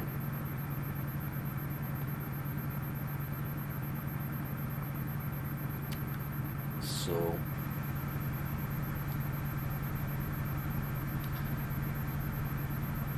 yep, so it looks like it got a little bit up. It might get the rejection here. It might go pull back to see what's happening.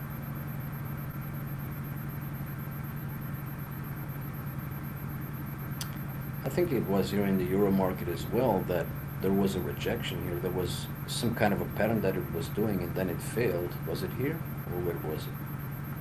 Or was it on the oil market? I can't remember anymore. Let's try to find out if this was on the oil market.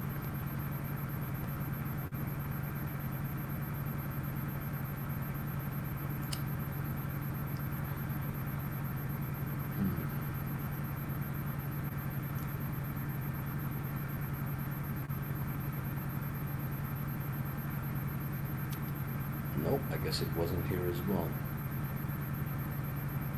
Yeah, looks like the oil market is dumping a little bit here.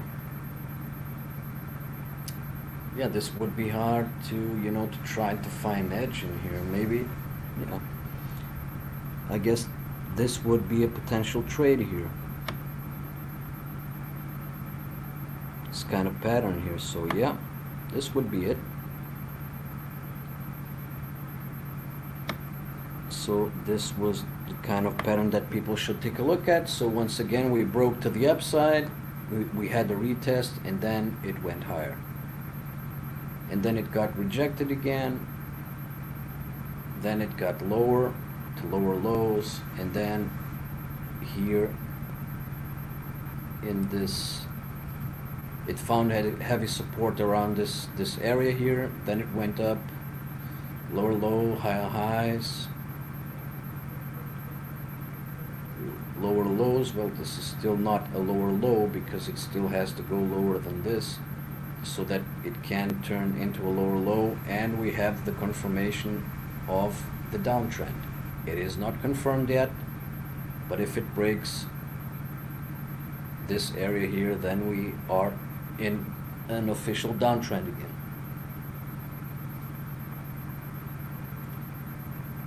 But it's a little bit hard to understand it on the oil market, because when it drops or when it pumps so hard and it drops so hard that you barely have any time to understand in which structure you're on. So sometimes it's not easy to trade the oil market here, I would say. That's why I'm staying away from it. I find the euro market actually, because of the patterns, a little bit easier to trade right now. So let me try to find out. Yeah, this could be some kind of a trend line that we could be making, so we fall from it. Yeah, maybe a rising wedge formation here. So now we have to understand if we are on a downtrend or if this is a double bottom. If this is a double bottom, there is a big chance that we may go higher again. But if it breaks the structure, which it looks like it's doing right now, not yet, then this is a downtrend again.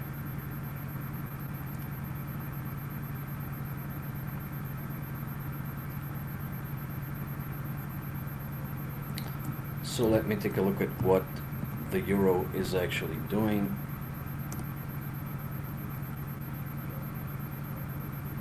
Yeah, it looks like it broke to the upside. It's not doing very much. Another alert on the futures market. Let me just go back to it. So the euro is still sitting around here, not doing much. Kind of found resistance around this area, but not really doing much.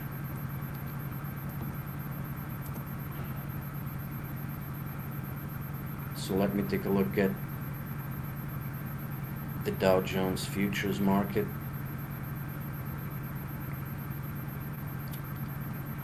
So I'm not sure what happened. Oh, it must have touched this trend line here, because I put an alert on it. So that's what happened. So it's kind of in a rising wedge formation here as well. It's still stuck on it. Let's take a look at what Bitcoin is doing. So Bitcoin looks like it isn't doing much of anything as well. So it's still stuck at this resistance area here, still staying close to it, not wanting to break down. So I guess the market is still trying to find direction here, because there is no direction. The market is weak for today, not clearly knowing what it wants to do. Well, Bitcoin knew that it wanted to dump, so it dumped. So, but the stock market really didn't do that, right? So the markets are a bit complacent, you know. They just don't know what they want to do. No real direction. And once again, this is a bearish sign for me. Just watching the complacency of the market, that says that the investors and the traders are not doing much. So they're not certain of the direction of the market. That's what it's signaling, at least to me. I could be wrong about it, but this lack of direction from the market right now is signaling that it has no clue what it wants to do next. Because if we are not pumping, and if we are not dumping, and we were pumping hard yesterday, and we started to pump, or the stock market tried to pump hard in the beginning of the session, this complacency tells me that the investors and the traders, they're not doing much, so they're a little bit clueless. Maybe a little bit of fear is starting to get into the market because they are not seeing any direction whatsoever as well. I don't know what the stocks individually are doing. Let's just take a look at I don't know, maybe Tesla. Tesla was at all-time highs yesterday, if I'm not mistaken. I didn't watch it that closely. Let me just take a look. But sometimes I like to take a look at the stuff here. Let me just remove this noise here. And this noise, yeah, it actually broke all-time highs yesterday. And today is kind of the same thing. It's doesn't know what it wants to do, so it's kind of in what can we call this? I don't even know what to call this. Another kind of stale formation here, I don't know.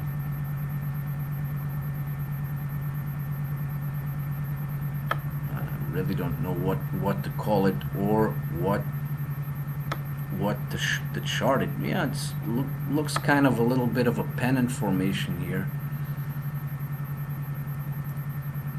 Kind of a pennant formation, or no, it is. It really looks like a little bit of a pennant formation here going on. So even Tesla, it really doesn't know what it wants to do next.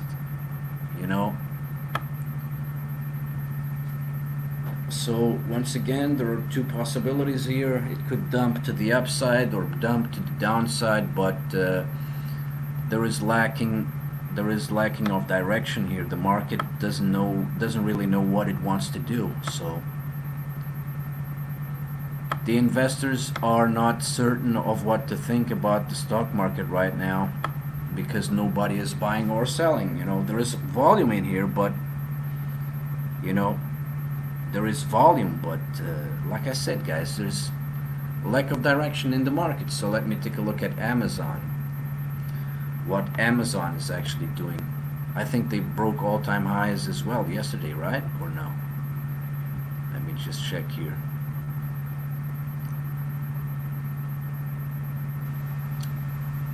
No, it didn't do it yesterday.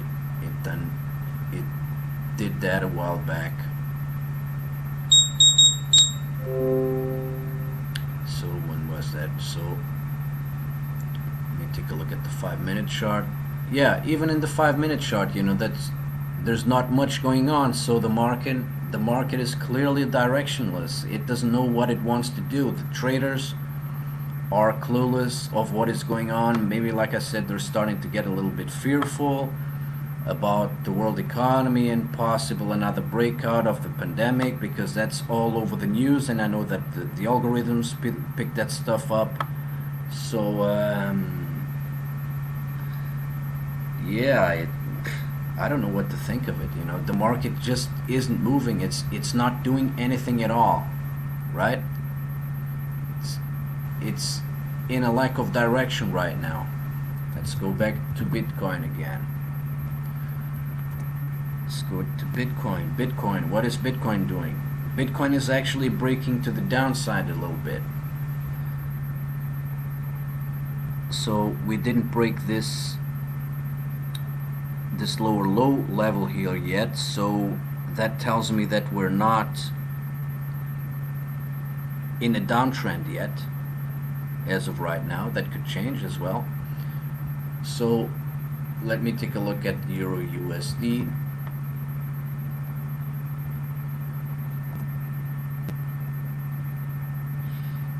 Yeah, looks like the euro broke out a little bit to the upside, but it's really not doing much as well. You know, it broke to the upside, but it's kind of staling here. You know, it really doesn't know what it wants to do. Really weird. Like I said, guys, maybe the algorithms or the traders or whatever, man, these people, they're starting to get a little bit bearish, or they're starting to get a little bit afraid of the market, you know. It's not very typical, at least according to the last days when the market went up so much, and now, although it started to go up in the beginning of the session, now it's just completely complacent, you know. Kind of a lot of uncertainty. It shows a lot of uncertainty in the market, you know. And that generally tells me that this is actually a bearish sign. Could be wrong about this, but you know, kind of preparing for the gloom of the weekend. Maybe the weekend will bring a lot of bad news. You know, the 4th of July is just around the corner for the Americans. You know, and everybody wants to go party, and everybody wants to do what they did last year without any problems whatsoever. But you know, but I believe that this will have consequences by the mainstream media. I believe they will be pushing for another pandemic breakout. You know, I believe that this will be the case. You know, because if they do that, then the stock markets, then the investors, then the traders, they will get into fear mode and they will sell everything, and the market dumps like hell, if that is the case. But I believe that this weekend, because of the 4th of July, we will have something to happen. I don't know. Maybe some.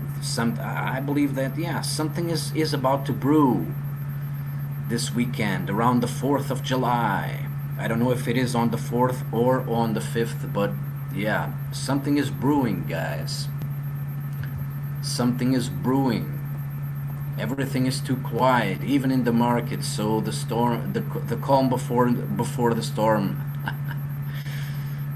I'm really convinced of that, guys. And damn, if the market decides to dump hard next week, man, I wouldn't be surprised a little bit. I was expecting for the market to dump this week, but I guess we need some kind of a catalyst. Yeah, maybe some news or whatever. Maybe the catalyst is some news, like I said, you know, a new outbreak or something, because of people who went to go party and went outside and went drunk and wanted to do their lives, what they did all their lives before of this year, you know. So it looks like the futures market, the Dow Jones futures, is dumping. Let me take a look. Well, dropping a little bit, not dumping. Let's take a look at the Dow Jones, if it's doing the same. Oh yes, yeah. The Dow Jones also decided to start to drop, and yeah, like I said, you know, there was a lot of complacency and still not much of a movement actually going on.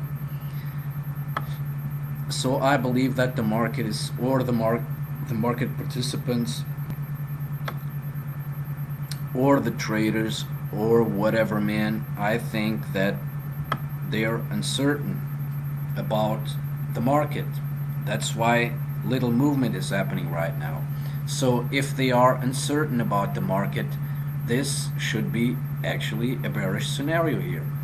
So the market is starting to get bearish, and maybe, just maybe, the Fed is not buying anything anymore, right? Like Colin Powell was actually discussing yesterday, they're not going to buy bank shares back again. They're not going to continue to do that.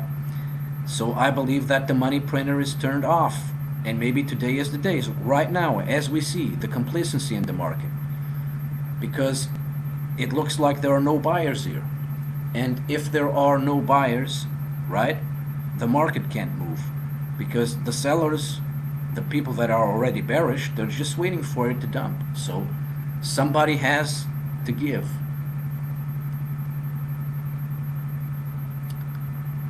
So this is what we're seeing right now. We're seeing a little bit of a dump going on, a little bit, not much. So like I said, there's uncertainty in the markets. And this is once again a bearish sign for me, because the market started actually strong in the opening, and then it didn't want it to go any higher, and now we're at the stage of complacency, because generally at this time, or yesterday and after yesterday, the market is pumping like hell, but not today. So I think that the money print or the money press has stopped, and the Fed is not buying anything anymore. That could change tomorrow again, but it looks like the Fed is not printing money anymore, and it is not buying the stuff up. That's what it looks like to me. So the sellers, the people that are already bearish, they must be already into position right now, and they're just waiting for the panic to settle in. Right? They're just waiting for the panic sell. That's what I would say. Because this isn't a normal, this isn't a normal thing that is going on in the market today, comparing to the last 2 or 3 days, or comparing to this week alone. Complacency, indecision. This is a bearish sign for me. And once again, if the Fed is not buying, if the Fed is not printing and putting money into the stock market anymore, then the game is pretty much over. Because it was very clear that in the last 2 days they have been printing the hell out of it. But Colin Powell told yesterday that we're not going to buy bank shares back again. So maybe the printer stopped today, right? Or maybe they're just watching and checking what is going on, because they might print it back up again tomorrow. I don't know, But that's what we are seeing right now. The market really doesn't have any direction whatsoever. There's a lot of indecision in the market right now. So that for me is a bearish sign. At least Bitcoin had a little bit of a resolution. It dumped actually, It went up with the stock market in here, and then it decided to take a dump. It dumped, and now it's kind of waiting what it wants to do. So it looks like we're making maybe another shoulder here. We didn't go lower, so we have to understand if Bitcoin actually wants to go back to the 9,190 level, because this looks like to me, we're seeing it on the RSI indicator here, like a head and shoulders pattern. So, but it keeps getting overbought on the RSI here. So I don't know. There's still a possibility that Bitcoin can actually go up. But even in Bitcoin, although the stock market is going up a bit, it was actually starting to dump. There is no volume in Bitcoin as well. After this dump here, it's like everything is gone, A lot of selling orders here, a lot of volume here, but then it's kind of gone, So that's what we are seeing. We're seeing complacency in the market. So when something like this happens, when nothing is going on, indecision in the market, that's where you don't want to be trading on the market, because,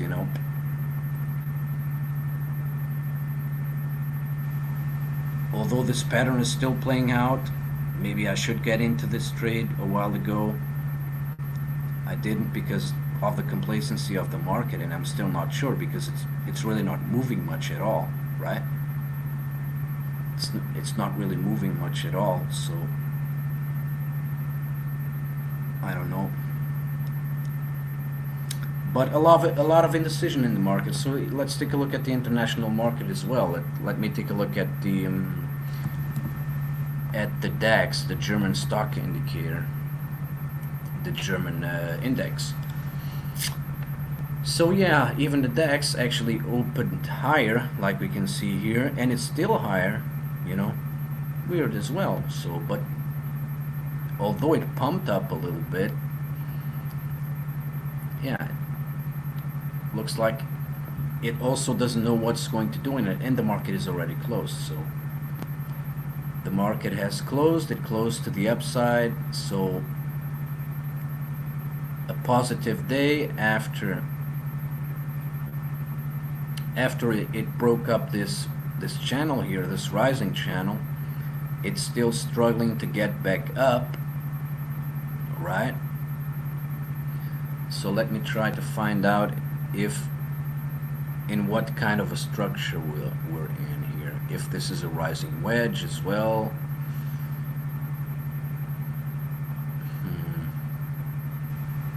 Well, at the surface, I don't know, it doesn't look like one. But I really can't make anything out of this, to be honest. I don't even know what this is. It looks like a rising wedge. Yeah, maybe it's better to see it on the 15-minute here. Let me see if I can find something. Well, maybe some kind of a flag structure here, like this here. So this is a W pattern.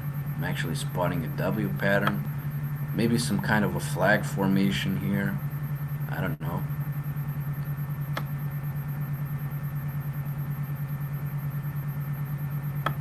Yeah, this actually looks like, in the 15 minutes, this looks like a rising wedge.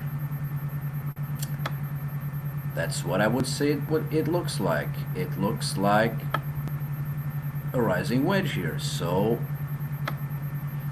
looks like everybody's kind of doing the same. It's not that obvious on the DAX, so I had to take a look at different higher frames to try to figure out in what kind of structure we're in, but just taking a look at it, looks like we are in a rising wedge formation as well. So we are in a rising wedge on the Dow Jones futures. We are on the rising wedge on the DAX. I haven't even taken a look at the S&P. I'm not even going to do that because I really don't care. All I need is one indicator. All I need is the DAX to know what the S&P is going to do, you know.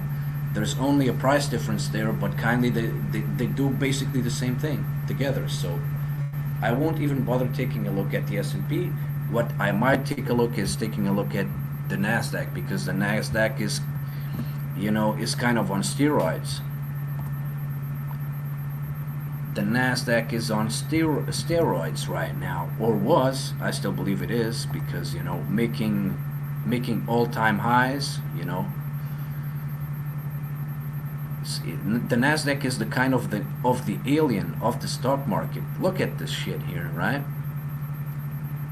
Just look at this. It's at all-time high despite of the economical problems that we're facing right now. If you want to call a market that is disconnected from reality, here you have it, man. It's the Nasdaq. It's really insane what is going on with this market, man. It's not even real. This is really some Matrix shit. So yeah, man, it's really fucking incredible. I'm actually trying to figure out the rising wedge, because this is some kind of a rising wedge, but it is so hard to chart, you know, because it is so fucking steep, you know. Yeah, look, just take a look at how steep this wedge is, man, or this channel, or whatever you want to call it, man. It really I really have no words for it. This is not fucking real, man. Take a look at the other markets. Take a look at the Dow Jones. Take a look at the S&P. Take a look at the DAX. Take a look at other world indices. You know, nothing looks like this. This is the mother of all bubbles, guys. This is the mother of all bubbles in the stock market. It really is incredible what is going on in the market, man, especially in the Nasdaq, because I believe the Fed has been actually spending more money with the Nasdaq, and I do understand that. Why? Because all the major technology companies are listed on the Nasdaq, so they are on the QQQ. The technology fund, right? Take a look at the QQQ, which is mainly based on technology stocks. You know, Google, Microsoft, Twitter. I don't think Twitter is in there. What is there? I think Amazon as well. Let me take a look at who is part of the QQQ, the QQQ shares. So no, the QQQ fund. That's it. QQQ fund. The companies. So who is involved in the QQQ fund? Well, I know that that Google is part of it, or Alphabet. Oh, here it is. Here we have some names already. So this technology-heavy index is dominated by big tech names like Apple, Amazon, Google, and Facebook. So these are the big monsters, right? And I think that is the reason why this market has been pumped so much, and why this market is on steroids. Because most of these companies, because they're online based, most of these companies, especially Amazon, is making a lot of money. Is actually, I believe it is the best, the company that is making more profits despite of everything that is happening in the world, in the economy. So Invesco QQQ, previously known as the Power Shares, QQQ, also known as colloquially as the triple Qs or cubes, is a widely held and traded exchange traded fund ETF that tracks the Nasdaq 100 index. Its focus is on large international and US companies in technology, healthcare, industrial, consumer discretionary, and telecommunications sector, right? The big companies, the too big to fails, they are all in this. So this technology heavy index is dominated by big tech names like Apple, Amazon, Google, and Facebook. The ETF has an expense ratio of 0.2% and a leveraged daily trading volume of around $15 billion, I guess. Right. So here is the reason. So the Nasdaq index, let's see if they describe. Oh yes, here they talk about it. So QQQQ was the original ticker symbol for the Nasdaq 100 Trust, which dropped one Q in its ticker. The Q. Yeah, right, guys. The Q, guys. The QQQ tracks the information technology, consumer discretionary, healthcare, consumer staples, industrial, and telecommunication services sectors. QQQ is rebalanced quarterly and reconstituted annually. As of December 31st, 2019, the sector breakdown of QQQ was information technology, 47.35%. Telecommunication services, 20.88%. Consumer discretionary, 14.70%. Healthcare, 7.23%. Consumer staples, 5.98%. Industrials, 2.68%. So the top 100 holdings of QQQ as of December 31st, 2019 were Apple, Microsoft, Amazon, Facebook, Alphabet, Intel, Cisco Systems, Comcast, and PepsiCo. And Apple has the biggest pie of the QQQ fund, which represents 11.59% of the fund. Microsoft 10.69, Amazon 8.14, Facebook 4.39, Alphabet 4.09 and 4.08, which represents around 8.17%. Intel 2.95, Cisco Systems 2.31, Comcast 2.31, PepsiCo 2.17. Yeah, I really don't know this company, Comcast. I know all the other ones, but not Comcast, so I don't know what their deal is, what they're doing. So Apple by far the most important company for the QQQ investors, has a market cap around 1.28 trillion as of March 5th, 2020, the largest in history. Wow. Apple has perfected the art of getting consumers into its ecosystem and not letting go by upselling and revealing new versions of old products in order to keep revenue going. I don't know if this is a joke, but it looks like one. Microsoft, Google, and Amazon are all highly innovative with strong operational cash flow. With the exception of Amazon, these top holdings all deliver consistently on the bottom line, which helps investors feel secure. Amazon, for its part, boasts rampant top line growth. Right. So, yeah, I haven't checked how. I actually have forgotten about Apple. I haven't been checking the stock. You know, let me just take a look at how high Apple is.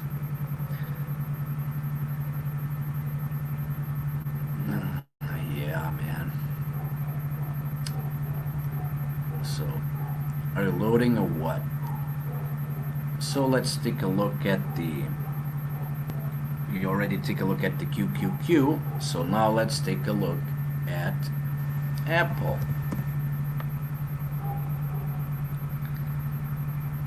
Let's take a look at Apple Inc. And check what is going on with that company as well. So here we are seeing the 15-minute chart, which is actually going up, up, up in the way as well. So they have been consistently making gains after the drop, and then as the look of its all-time highs. Let me just confirm that. Yep. So after the drop here, after the drop, after the first crash, so even Apple is at the all-time highs. But look, technology is all great and beautiful. Telecommunications is all great and beautiful. But you know, if we start to slip in a world of recession and depression, I wonder how these companies, although they're still top, although these companies are still making money, how will they continue to make money in the future? That's why I call them the too big to fail. And I believe when this market crash is said and done, most of these companies will cease to exist or absorbed by others. Maybe Amazon. Amazon has actually the better chance of, you know, of going into this depression. Apple. So let's say the economy breaks down. Let's say that the people don't have money. They barely have money to buy food. Do you really believe that they're going to put their money into phones? Come on. If people don't have enough money in their pockets, they're going to buy food, and then comes the rest, right? First the essentials, then the luxury goods, which Apple is. Apple is a luxury goods company. And if people really lose their livelihoods and lose their jobs and they don't have any money or have a lack of money or whatever, they're not going to buy the next phone. They need to feed themselves. They will have to figure out how to feed themselves first after they go try to buy the new phone or the new MacBook or whatever, right? But people will still need to watch content, you know. People will still need to watch content, so YouTube is still protected in a way. Amazon in a way is protected if the postal offices don't break down. Because if the postal offices would break down, then Amazon would be as in dipshit as everyone else. But like I said, if the postal offices or if there is a disruption in the transportation sector, then it's game over for every company in the world. Because if they can't deliver their goods, then they're not going to make money. That is the worst case scenario. That is apocalyptic. That is an apocalyptic scenario here. I hope this never comes true. Not in my lifetime, not ever, because this would really be the apocalypse, you know. If the transportation infrastructure, you know, if it falls apart, then Jesus Christ, then we are back to the Stone Age.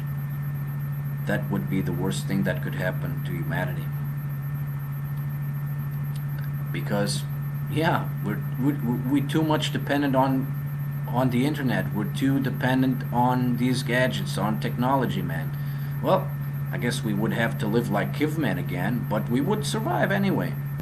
Instead of taking a look at our laptops and taking a look at our television, you know, we would find that we would actually find women, we would actually mate with them and create babies, which I guess is our first objective in this place, you know, to leave a descendant, right? So at least in that kind of thing, without television, without internet, without laptops, without phones, at least we would focus ourselves again into mating and breathing again. That's why people back in the 40s, the 30s, and even before, they had a lot of babies. You know why? Because there was no television, there was no radio, or the star of the radio was going up, so they didn't had much to do. So they had a lot of time to make babies. They had a lot of time for sex, for making love, right? There were not many other distractions, you know. So that's what happened. That's why the baby boomers generation had so many kids, because back then we didn't have all the distractions that we have right now.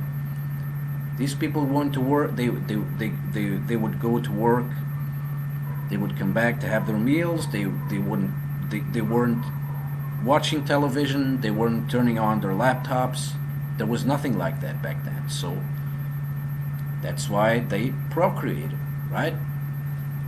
And I believe that eventually in the future we need this, because I know that the powers that be, they want a decreasing population, right? They want to control and to get rid of about 90% of the population that we are today. So we are about 7 billion. They want us to be only about 100 million. The world population. The powers that be wants us at around 100 million. Right? If you don't know about that, research that. It's in the United States. It's in the Guidestone, whatever, man. It's written by the Freemason, by the lodges. They wrote this stuff down, and it's been there for a long time for you to read. Want me to look it up? Let me look it up. The Guidestones. I don't know if this is the right word. Peace necklace with pearls. Gemstones. Damn, I can't.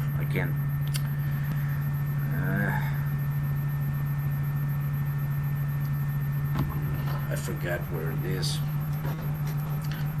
There was a comment on my last video. You know, he told me, but sometimes I forget this stuff. You know.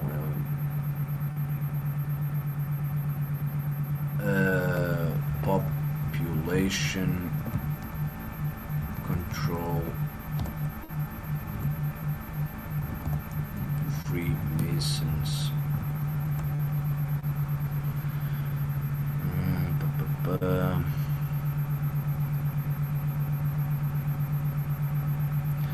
Secret societies. It's not a secret society. It's not a conspiracy. It's a fact. The problem is that I can't find this monument. Freemason monument. Freemason monument. Population. Maybe we can find something by this. Yeah, here it is. The Georgia Guidestones. Finally, the Georgia Guidestones. Do you know what the Georgian Guidestones is all about? Let's see what it says here in Wikipedia. And it's out there. Look, here it is, captured from the north view of the Georgia Guidestones. So the Georgia Guidestones are a granite monument erected in 1980 in Albert County, Georgia, in the United States. A set of 10 guidelines is inscribed on the structure in 8 modern languages, and a shorter message is inscribed at the top of the structure in 4 ancient language scripts. The monument stands at the approximate elevation of 750 feet, 230 meters above sea level, about 90 miles east of Atlanta, 45 miles from Athens, Georgia, and 9 miles from center of Alberton. So let's take a look at what they have written there, right? So description, inscriptions, physical data, interpretations. So what is description? Oh, here it is, guys. Here it is. That's what they're saying. That's what the people that built these guidestones, they wrote. So a message consisting of a set of 10 guidelines, like the 10 commandments or principles, is engraved on the Georgia Guidestones in 8 different languages, one language on each face of the 4 large upright stones, moving clockwise around the structure from the north. These languages are English, Spanish, Swahili, Hindi, Hebrew, Arabic, traditional Chinese, and Russian. So what they're saying is maintain humanity under 500 million in perpetual balance with nature. Guide reproduction wisely, improving fitness and diversity. Unite humanity with a living new language. Rule passion, faith, tradition, and all things with tempered reason. Protect people and nations with fair laws and just courts. Let all nations rule internally, resolving external disputes in a world court. Avoid petty laws and useless officials. Balance personal rights with social duties. Prize truth, beauty, love, seeking harmony with the infinite. Be not a cancer on the earth. Leave room for nature. Leave room for nature. Do you see what's going on? Do you see the agenda that is going on, that has been going on for a long time? Maintain humanity under 500 million in perpetual balance with nature. Where was that ever written? Who wrote this? Is this a natural law that the human population needs to be under 500 million? So what does it say about pets? Let's say dogs. How many dogs are acceptable in this planet? How many cats? How many flies? How many ferrets? How many deer? How many polar bears? Is there a law? Is there something that someone led us to tell us that we have, or that something needs to be contained in a certain number to be in perpetual balance with nature? What kind of bullshit is this, man? This is population control, and population and it's about killing people, right? This is not a conspiracy. This is written in stone. This is kind of the 10 commandments of Moses. You know, they're 10. So basically, we have to be maintained under 500 million. We are 7 billion. So what are they going to do? I guess they have to start to kill people, right? Because if we are 7 billion, and if they want 500 million, they have to kill a lot of people, right? So how are they going to do that? Well, at least right now we have a pandemic here in the world. So I don't believe this pandemic is real. I don't believe that the COVID stuff is for real. I think we're talking about a flu. But what I also believe is that they're really going to infect us with something. They're already kind of doing these trials in the United States, you know, putting stuff on their noses, supposedly taking DNA from them. How, what what what if these people are getting infected by something? Would they ever know? Would we know? Of course we would never know. So let's go back to the rest. So unite humanity with a living new language. So once again, this is about the new world order. So they want a new language, a universal language. This is actually a good rule. Rule passion, faith, tradition, and all things with tempered reason. That's a good thing.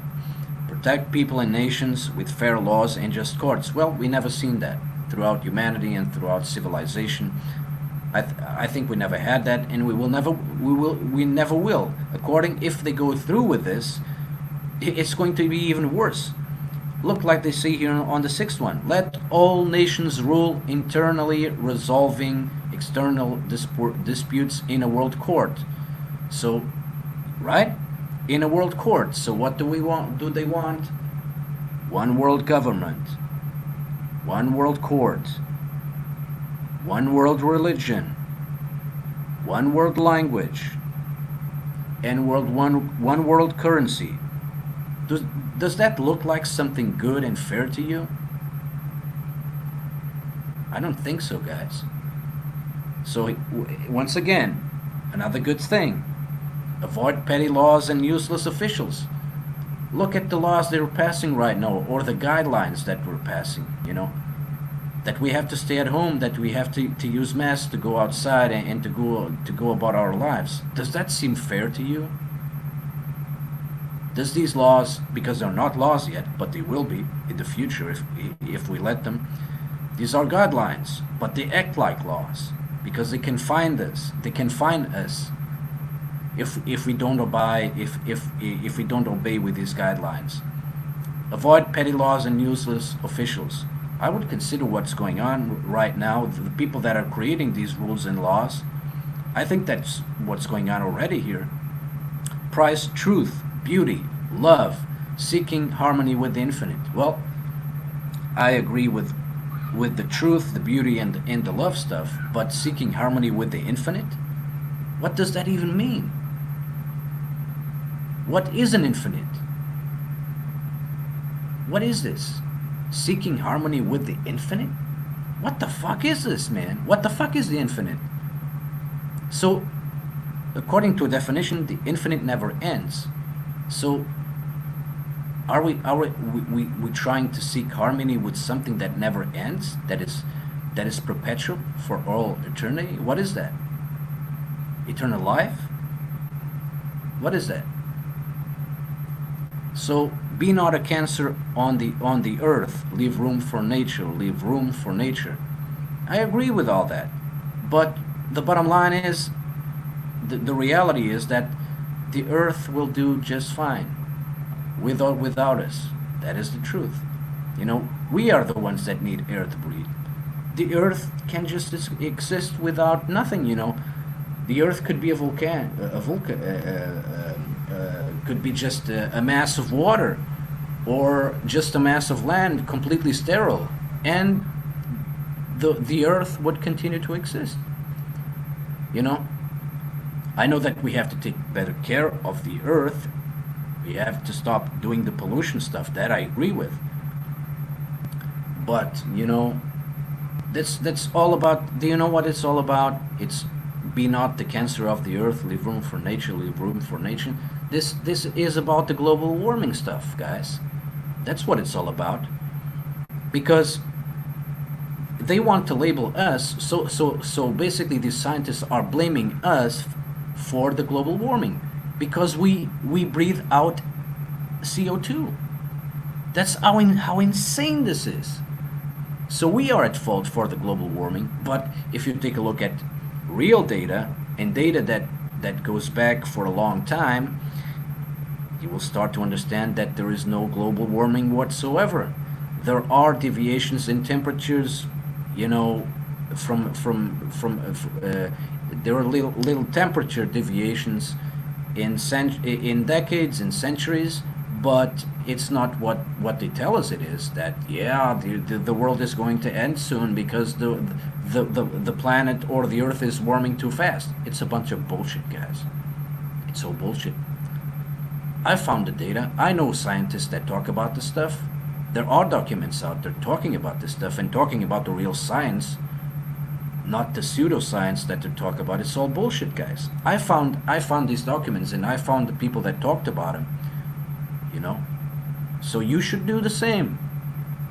You know, people have to start to think for themselves, and if they believe that this that is written in these guidestones, these Georgia guidestones, is a good thing for humanity, man, look, you have to start to open your fucking eyes to what this shit is all about, man. But let's see what they're telling here. So, explanatory tablet. A few feet to the west of the monument, an additional granite ledger has been set level with the ground. This tablet identifies the structure and the languages used on it. Lists various facts about the size, weight, and astronomical features of the stones, the date it was installed, and the sponsors of the project. It also speaks of a time capsule buried under the tablet, but spaces on the stone reserved for filling in the dates on which the capsule was buried and is to be opened have not been inscribed, so it is uncertain if the time capsule was put in place. The complete text of the explanatory tablet is detailed below. The tablet is somehow inconsistent with respect of punctuation and misspells of word pseudonym. The original spelling, punctuation, and the line breaks in the text have been preserved. In the transcription which follows, letter case is not. At the top center of the tablet is written, "The Georgia Guidestones Center Cluster erected March 22nd, 1980. Immediately below, this is outline of a square inside which is written, "Let these be guidestones to an age of reason." Around the edges of the squares are written translations to 4 ancient languages, one per edge. Starting from the top, proceeding clockwise, they are Babylonian, in Cuneiform script, Classical Greek, Sanskrit, and Ancient Egyptian, and in hieroglyphics. On the left side of the tablet is the following column text. Astronomic features. Channel through stone indicates celestial pole. Horizontal slot indicates annual travel of sun. Sunbeam through capstone marks noon time throughout the year. Author R.C. Christian, a pseudonym. Sponsors, a small group of Americans who seek the age of reason. You wonder who these people are? Are you wondering who the sponsors of this crap is? These are Freemasons, people. These are Freemasons. Time capsule. Placed 6 feet below this spot. On to be opened on, so they haven't set a date yet. So I believe they will fulfill this when their plan works. This is when it's going to be fulfilled, and that's when they're going to finish the capsule. So the words appear as shown under the time capsule here, the heading, no dates are engraved. Physical data.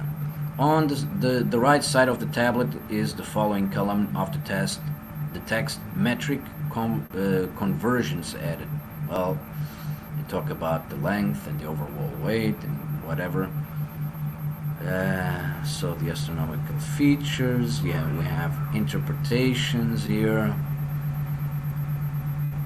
Let's take a look at the references here. America Unhatched, Sullivan Wrangle, American Stonehenge Monumental Instructions for the post-apocalypse, man. Maybe this is the time. Look, American Stonehenge Monumental Instructions for the post-apocalypse. Wow. Land parcel information. Parcel map. Morin McGuire, Suman Mark, I don't know these people. Barnes and Noble, so I don't know if they are related, because they are, to the Freemasons. The Patient of Guidestones, retrieved 2009. Wayne Ford. The Vandals deface Mysterious Georgia Guidelines in Elbert County. Eveleth Rose, nobody knows how to interpret this. Doomsday, Stonehenge in Georgia. Georgia Guidestones, Tourist Attraction. Alex Jones, Endgame, Elite's Blueprint for a Global Enslavement. Well, I will tell you this about Alex Jones. Alex Jones has changed over the years, because I have been listening to him since 2008. That is the truth. So he's a gatekeeper. He tells a lot of lies in the middle of truths. But I would suggest you to take a look at these documentaries in 2008, because back then he used to make a couple of them, and they were actually good, and it tells you a lot of good information. I'm not putting Alex Jones over here, but he did some documentaries back then, and they were good. There was very good information back then. Now he's a complete total bought out whatever gatekeeper. But like I said, in the middle of all the crap that he spills, he puts some truth into them. So I would consider taking a look at the Endgame, Elite's Blueprint for Global Enslavement. I actually watched it a while ago. I can't even remember how it is, but it talks about all the stuff.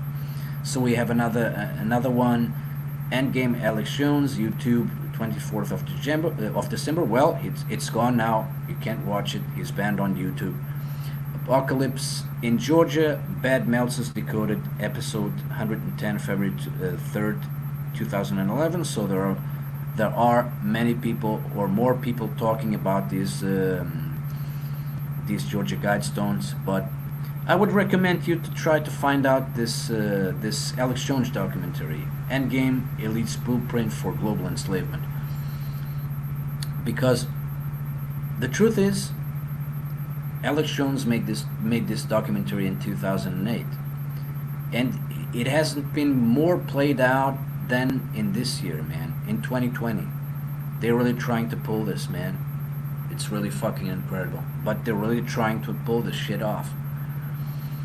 So, what do we have here? Further reading, I don't know any of these people. So yeah, what I know for sure is that these people, so the benefactors or the sponsors of all this, they were and they are Freemasons. That you can be sure of. And yeah, we have some words here. You will not succeed. Jesus will beat you, Satanists. Oh yeah, at least it looks like there are people awake in this world. Death to the New World Order. No one order government. Yeah, I believe that we don't want that. Just look, for you that believe in this kind of stuff, or that haven't made the research, look at the European project. Do you believe this shit is working here in Europe? Uniting all the European countries, for Brussels to take control of everything, and they're making the decisions? Look at what happened to the economies, the European economies before all that. Let's forget the pandemic phase here. Take a look what happened to Greece. Take a look what happened to Malta. Even taking a look at what happened here in Portugal some years ago. We had the Troika here with the IMF, right? And that's what the European Union is all about, They are not here to solve anyone's problems. They are here to take power, because that's what they did when that institution was created. They took power from the people. They were never elected by anyone, and they took control of Europe. With the bureaucrats from Europe, the politicians, the decision makers. These people were part of the plan, right? The European Union is done. It never worked. All it was meant to do is to create problems, Because how many crises have we already had in Europe? And the deficits and the money problems, and it's not working, guys. It's not working. It looked good in the beginning because they promised us money to do everything, but what they did is to pay people to stay still, not to do agricultural stuff because of the quota. Now we can't even fish because of the laws that are in place. We can't even fish in our territory what we want. Do you think this is fair? Do you believe that European Union is a fair system? It's a plutocracy, guys. It's not a. It has nothing to do about fairness. It has to do with power and control by them in Brussels. That's where the capital is of the European Union. It's not about us. And like I'm saying, it's not working here.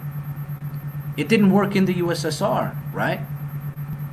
And it's not working in the US as well, because the United States of America is turning into the second USSR. And it looks like they're going to fall apart any minute now. The only problem is that when the new USSR, which is the United States of America, falls apart, the rest of the world falls apart with it. I guess the Chinese, they won't have it that hard, right? And maybe here in Portugal as well, because like I said, we have a lot of problems here, but we still geographically we're still in a privileged place here. We have a good summer here. We don't have much violence here. Still, despite of what is happening with this lockdown stuff and the measures and all this bullshit that is actually going on, things are actually still good if you go outside. If you don't take a look at the news, the only problem is that our economy is done, but so is the rest of the world economy. So we're kind of living the same problem all over the world, right? Our economies are done. That's basically the problem.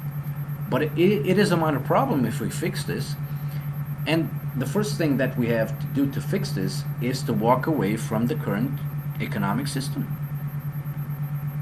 That's what we need to do. We have to walk away. We have to walk away from these politicians. We have to walk away from these restrictions, these rules, these laws that don't benefit the common man. We have to walk away from all that shit. And we have to build our own economy, and we have to build our own money, use our own money, the money that we believe that is fair and right, and not manipulated and counterfeited. We can do that. We did that before throughout the history of the world. In the United States, you had the greenbacks back before the colonial war. That's basically why there was the Civil War in the United States in the first place, because the Britons who were the owners of the United States back then, they didn't like what the Americans were doing, because basically they understood that they wanted their independence, right? So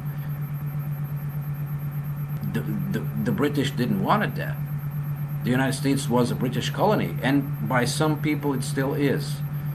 If you believe some stuff in history, I can't go through with it because I'm not sure. I have heard stuff about this of the United States still being a colony of the UK, but I don't have any evidence because it's just a hearsay. I haven't looked into it, but many people still claim that the United States is still part of the great British Empire. So that's that. That's what the greenbacks and the revolution and the Civil War was all about. Is because there were people that wanted independence, right? Independence Day, the 4th of July. That's what it was all about, guys. It was all about like we are living right now. These people back then identified that Great Britain was tyrannic, and they were imposing rules that were not reasonable for the freedom of people. And we are living this moment right now all over the world. It's not just in the United States. Do you see anybody rising up against the tyranny that is going on, against the agendas that are going on against humanity, against the American people, and against the world population? Nobody's rising up. But here we are, near a 4th of July again, you know, and nobody's rising up against what is happening to us. Nobody. This is what is the most incredible stuff about this. But yeah, guys, I've been too long here. I've been too long here, almost 3 hours here. But let me take a look at the chat. I haven't been even looking at the chat, so let me take a look at who's here. So yeah, BTC went down, but stock market went. If we want BTC to go down, then the S&Ps need to go down. Yes, I'm watching. Need to go. See you later. I guess you get back, and I'm back. I told you S&P 500 below 3,130 now, but you have a different subject now. Can you take a look at the S&P? Any gaps down? I hope. Yeah, I can take a look at that. So the S&P. So yeah, did you take a look at this? Well, let's see what's your name again. Jay Constant. Do you know about the Georgia Guidestones? You know what it's all about? Take a look at it. Okay, I'm going back to the S&P trading view.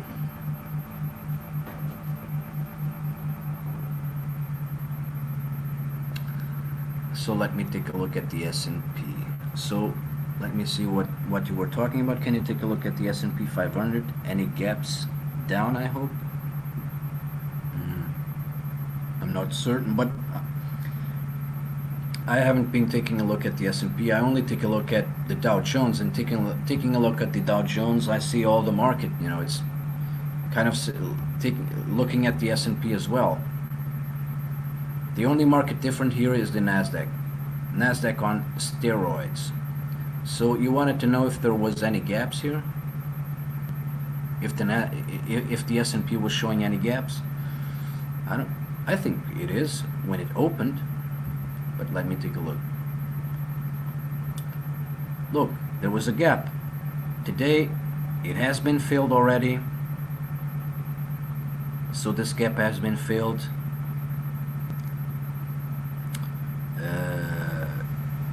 This gap has been filled.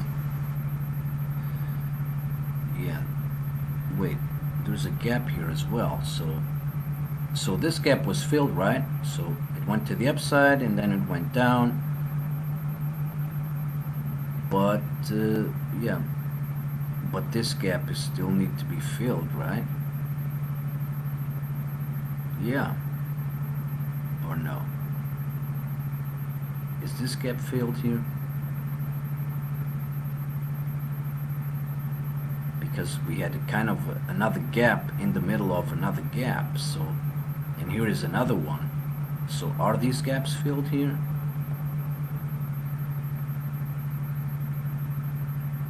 Because here was another gap. I don't know if this gap was filled here.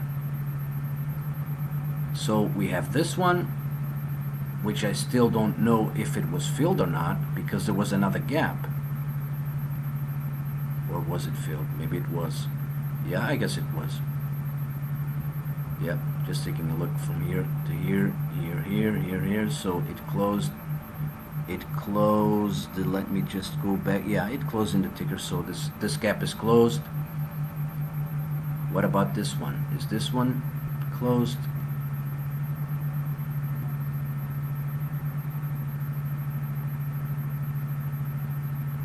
Is this gap here closed? I don't know. Maybe it is. Maybe it is.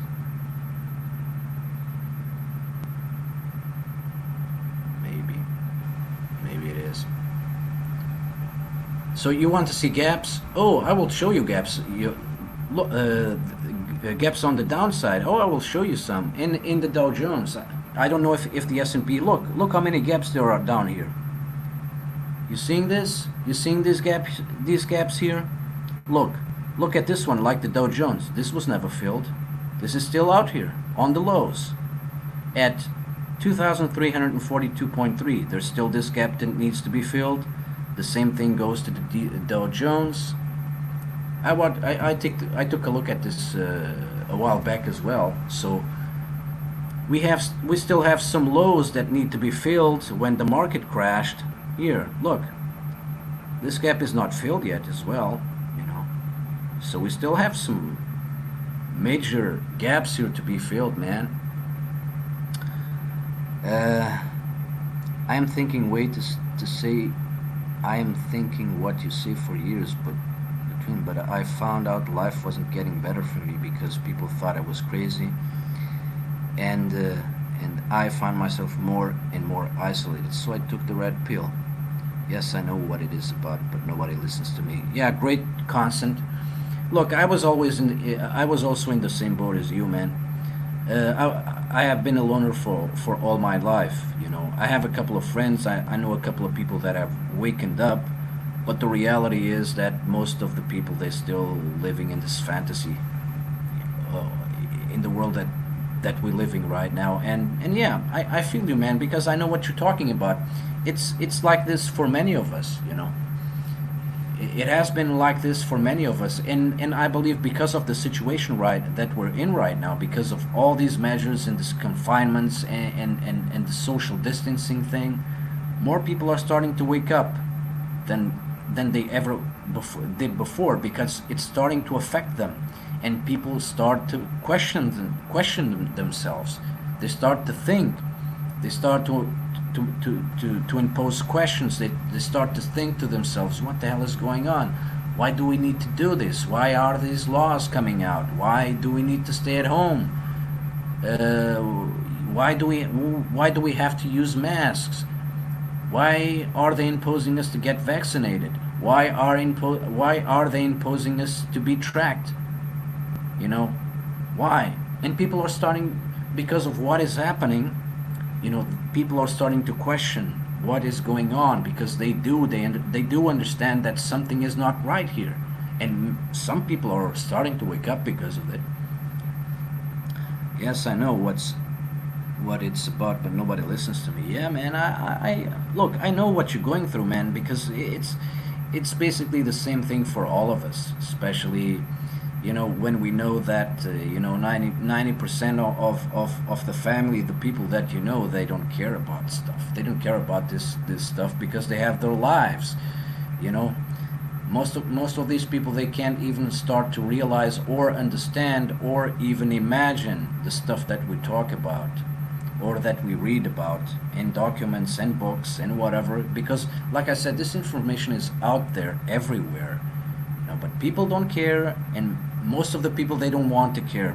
Most of the people, they want to continue to be ignorant, because they can live their lives, you know. Because, you know, when you wake up to all the shit that is going on, it changes you. So you have to live some kind of a certain way, unless you're a sellout and you go back to society and pretend like everything is okay, like a lot of people do that as well, you know. But yeah, man, this is the stuff that is going on here. So the market, let me take a look. So I got a warning here from the futures. Yeah, the Dow Jones futures, that's actually starting to dump here a little. So starting to go up a bit. So let's see if we get to this to this target here at 25,510. So yep. So yeah, let's take a look at Bitcoin. I have been mumbling about stuff, and sometimes I forget the market. But yeah, so Bitcoin is still at the same area. You know, it tried to break out from this structure here, which became resistance, and it hasn't been able to do that. So the Dow Jones is actually starting to break down a little bit as well. Nope, not really. The Dow Jones just refuses to dump. The Dow Jones is refusing to dump, guys. It doesn't want to dump. It wants to go up. It wants to go up. The Dow Jones wants desperately to continue to go up. But the party has to end sometime, man. So let me take a look at the futures market once again. Yeah, the market is already closed, right? Dow Jones is closed. Yeah, Dow Jones is closed. Let's take a look at the futures market. Yeah, the futures market is dumping a bit here. So yeah, like I said, there was a lot of complacency, a lot of indecision in the market in the last, I don't know, 3 to 4 hours. So the investors, the traders and everyone else is a little bit uncertain, is unsure what is going to happen next. So I believe that fear is coming back to the market, and once again, one more reason to be bearish about all this. So you know, the market for the last 2 or 3 or 4 hours hasn't been doing much of anything, right? So it looks like the traders, the buyers and the sellers, they don't know what to think about of what is going on in the market and maybe in the world. So it's a sign that there is unrest and people are uncertain about the stock market and the economies. That is the first sign of bearish momentum here. So, and now we're starting to see the Dow Jones futures index to start to dump a little bit here as well. So, like I said, there's a lot.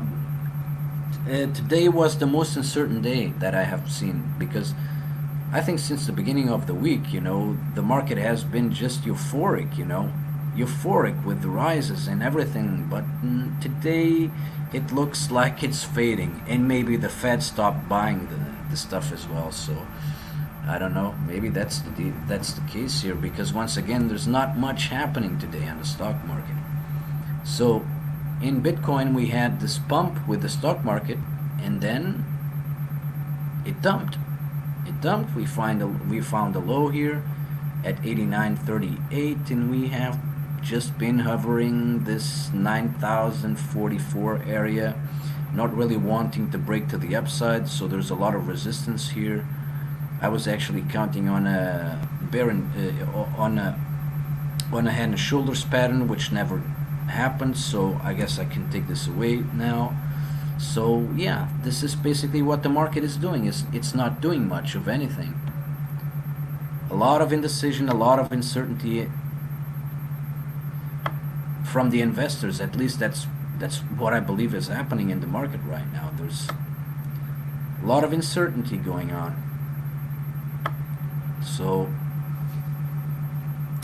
yeah, I don't know.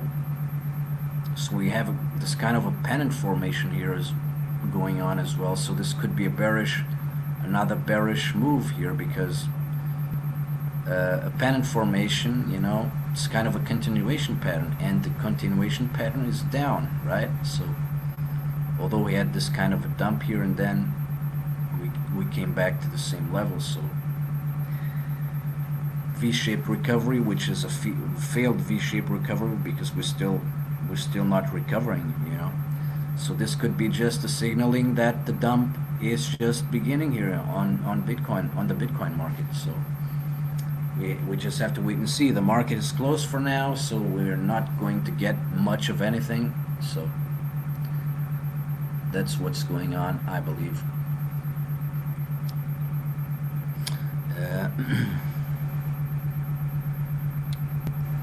Most people don't even know the real and deeper meaning of most words. You should listen to Jordan Maxwell if you are interested, because it's very fascinating. Jordan Maxwell? I don't know. I guess I never heard about the guy. Let me just make a little bit of a research. Jordan Maxwell. Jordan Maxwell. Sheds light on the real world. Those who came from heaven to earth. Companion Bible. The Zombies Awakening. Jordan Maxwell, Toxic Religion. Yeah, I must be talking about the transhumanism and all the crap that is actually going on in all these agendas. I think I have to listen to the guy. I will keep this page open. Maybe I will do it now, because I also need to get something to eat. I have been streaming for a while here, so yeah, man. Thanks for the tip. I will research the Mr. Jordan Maxwell. Try to see what he is all about. But yeah, I guess I will end the stream now. I have been on for 3 hours, and I've been mumbling and bumbling and talking and whatever, for a long time. And I guess I will have to eat something now. So Maxwell is right about some things and wrong about others. Thread carefully. Oh, of course, man. That's the greatest principle that we have, is that we can agree on some stuff, but we disagree on most of the other stuff, But yeah, it's always great if we have something that we can find that we don't agree with, because that's what it's all about. We have many disagreements, but at least we debate and talk about stuff. You've heard that guy Maxwell in the Zeitgeist movie. We saw it together. Oh, he was part of the. Oh yeah, man. I haven't been watching Zeitgeist for a long time. I haven't rewatched Zeitgeist. That's the most incredible things. I changed. Yeah, even. Yes, I take everything with a grain of salt. No, but take a look. Look, I watched Zeitgeist with Insult back in 2008, and the bottom line is I changed my mind a lot about a lot of things that I saw on Zeitgeist. My views on religion have changed quite dramatically. I don't believe that the Bible is just a book about sun worship anymore. There is reasoning about the Bible. There's still a lot of stuff true about the Bible. The Jesus Christ story, yeah, that's still up in the air. It's still hard to find. There are hypothesis that Jesus Christ was really alive, but he wasn't born in December. He was born in the middle of the summer in someplace else. So, but like I said, it's kind of difficult. It's kind of difficult, to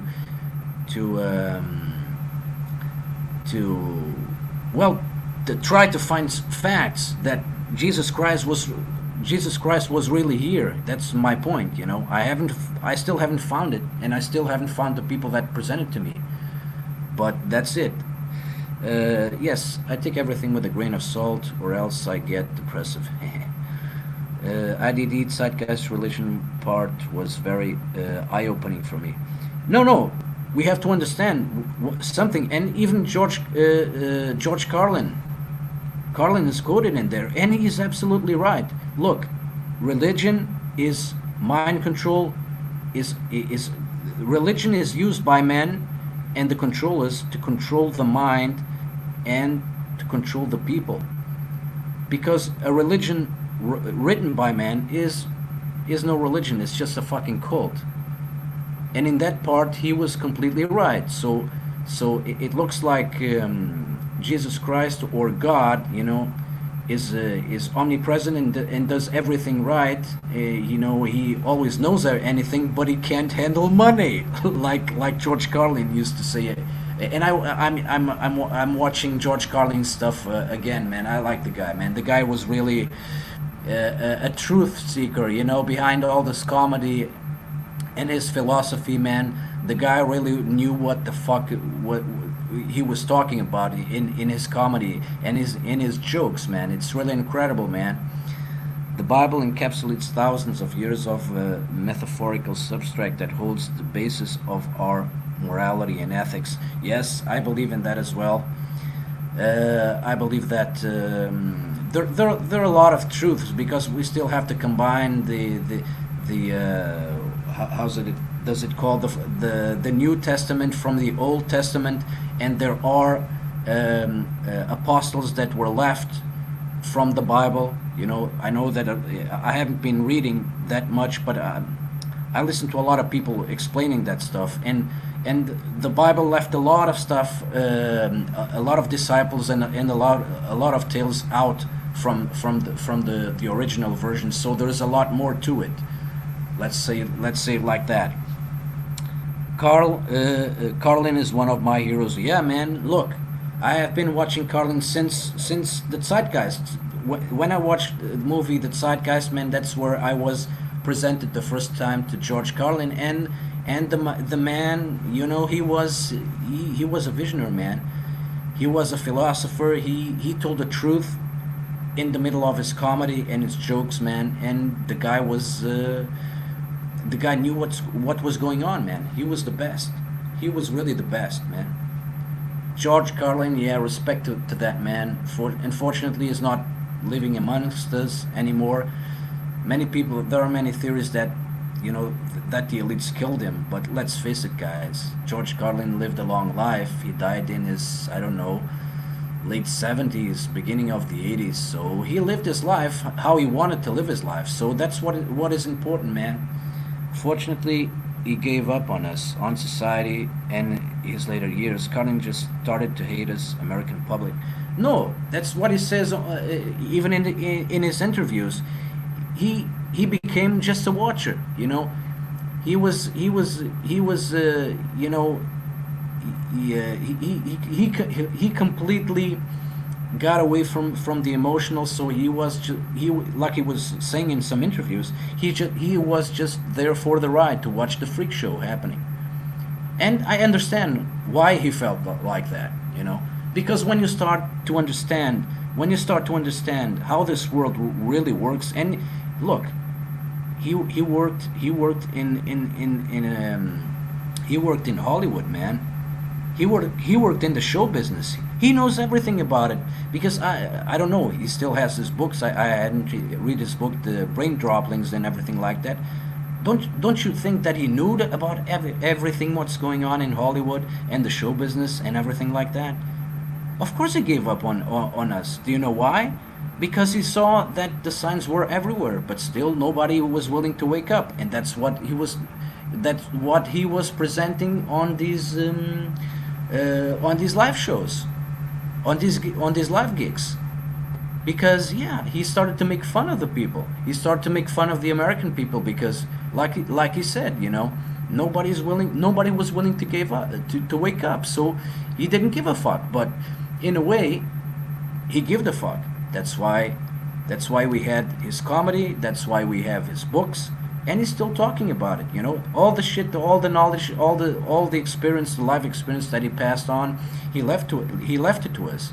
So we can't say that he gave up on us, because if that would be the case, he wouldn't have left us with nothing, right? So his comedy is still around. I still watch it.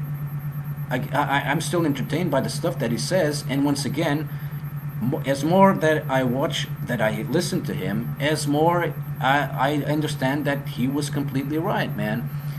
He was right about everything. And the reason why he was right, because once again, he worked in the show business. He had a long life. He had the Catholic upbringing, right? His mother made him go to a kind of a seminar or a church or whatever. So he learned all the religion stuff. You know, he learned that stuff as well. So I give him credit for all the stuff. But once again, that was his interpretation of the stuff that was going on. And the reason why, in your opinion, he gave up on us is because we were unwilling to wake the fuck up. And many still are. Many still believe that what they read in the newspaper and watch on television is the reality. And as long as the majority of people, not only in the United States but all over the world, you know, if they continue to think like that, we're not going anywhere, unfortunately. Yes, a lot of whistleblowers who woke up died not long after. You know that, yeah, that is normal, man. That is normal. You know, you remember the guy. This is to insult. You remember the guy that that was on one of the Alex Jones guys that was friends of the Rockefeller that died a few months after he released that interview to Alex Jones. You know, he was talking about that stuff back then. You know, because the Rockefeller guy, he told them what they wanted, with the wars, with invading the countries, with taking over the countries, and then a couple of months after he made that interview with Alex Jones, he died from cancer. Right? You know, I can. His name was something Russo. I don't know, a so-called Russo. So the guy talked to Alex Jones, and then he was dead a couple of months later, about talking about the Illuminati plan and the Rockefeller guy. Prodigy, Mob Deep exposes Illuminati. Free Dr. York speaks the new Dr. York, and Malcolm X, Ripple G. Guys like him needed to go. They expose.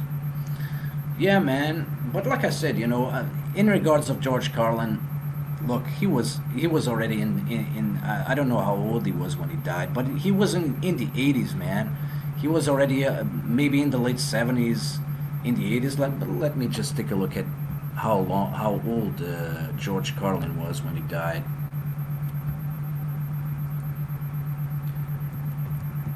George Carlin.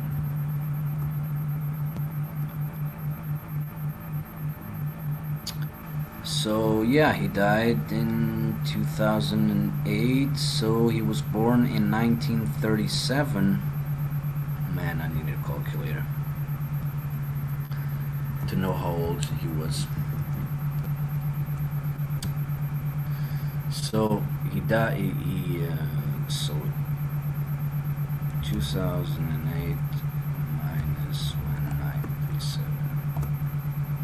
No, he was in the early 70s. So he was 71 when he died. So he died fairly young, still. But look, man, they saw him as a fool anyway, man. The elites, you know, he was talking to the public and making jokes and making these gigs, but yeah, I don't know. Maybe it is possible that he got killed, but you know, for an old man like he was, although he's still considered kind of young, according to how long we can live right now. But what was the point, man? They must have considered this guy a lunatic, you know, all his life. I know he had some influence, but I don't know, man. I don't believe that theory. In the beginning, when I thought about it, yeah, because like he was talking about a lot of stuff, a lot of truths, you know, it is possible. But you know, taking a look, he was 71, man. Do you really believe that this old man, could do any more than what he did, or that could do any more to wake people up, especially here in the United States, that he was a citizen of? I don't know. Uh, Guys like him needed to go. They exposed. Check out the Disrespect last stream before he got permabanned by Twitch. Disrespect? Dr. Disrespect. I'll look into Prodigy interview. Check out the Disrespect live stream before he got permabanned by Twitch. Where is that video? Is that video on YouTube? Well, I'm sure I can find it on BitChute. Everything is basically now on BitChute, although BitChute is still a fucking stupid platform. But everything that is banned now it's on BitChute. So I bet I will find it there. So Dr. Disrespect.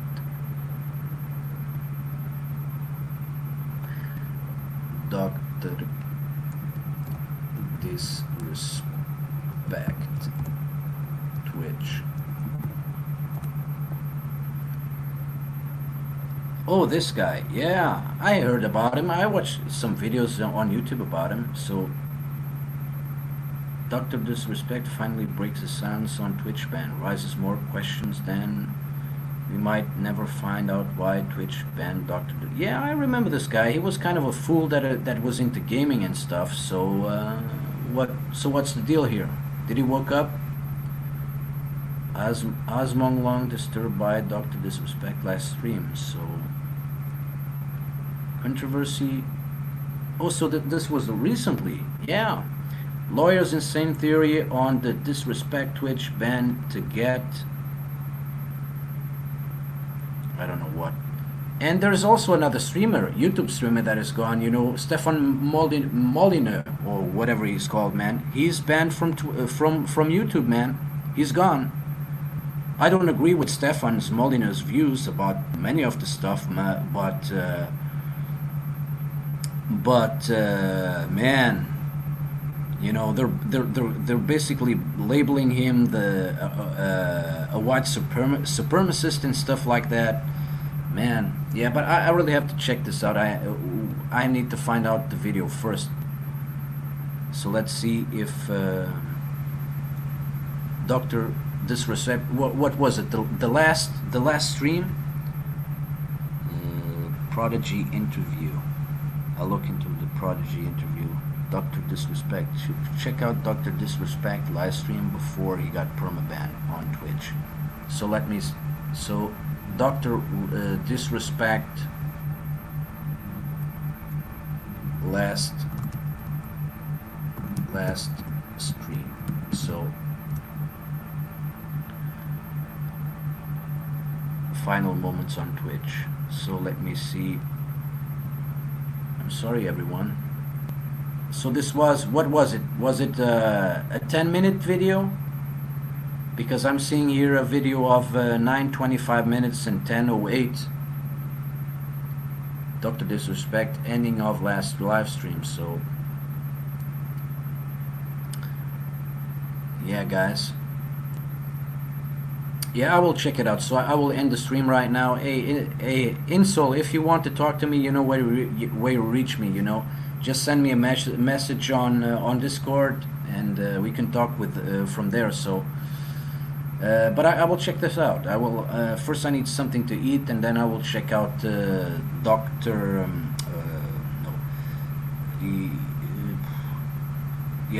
Dr. Disrespect, and then we have, what is it? The Prodigy interview. Prodigy Mob Deep exposes Illuminati. Yeah, maybe I watch this guy. I watch a lot of people, man, but then I don't get their names. But if this is a rapper or whatever, if this is the guy that I think he is, that talks about cloning and stuff like that, man, Jesus. But let me check it out. So Prodigy Mob Deep. Prodigy Mob Deep.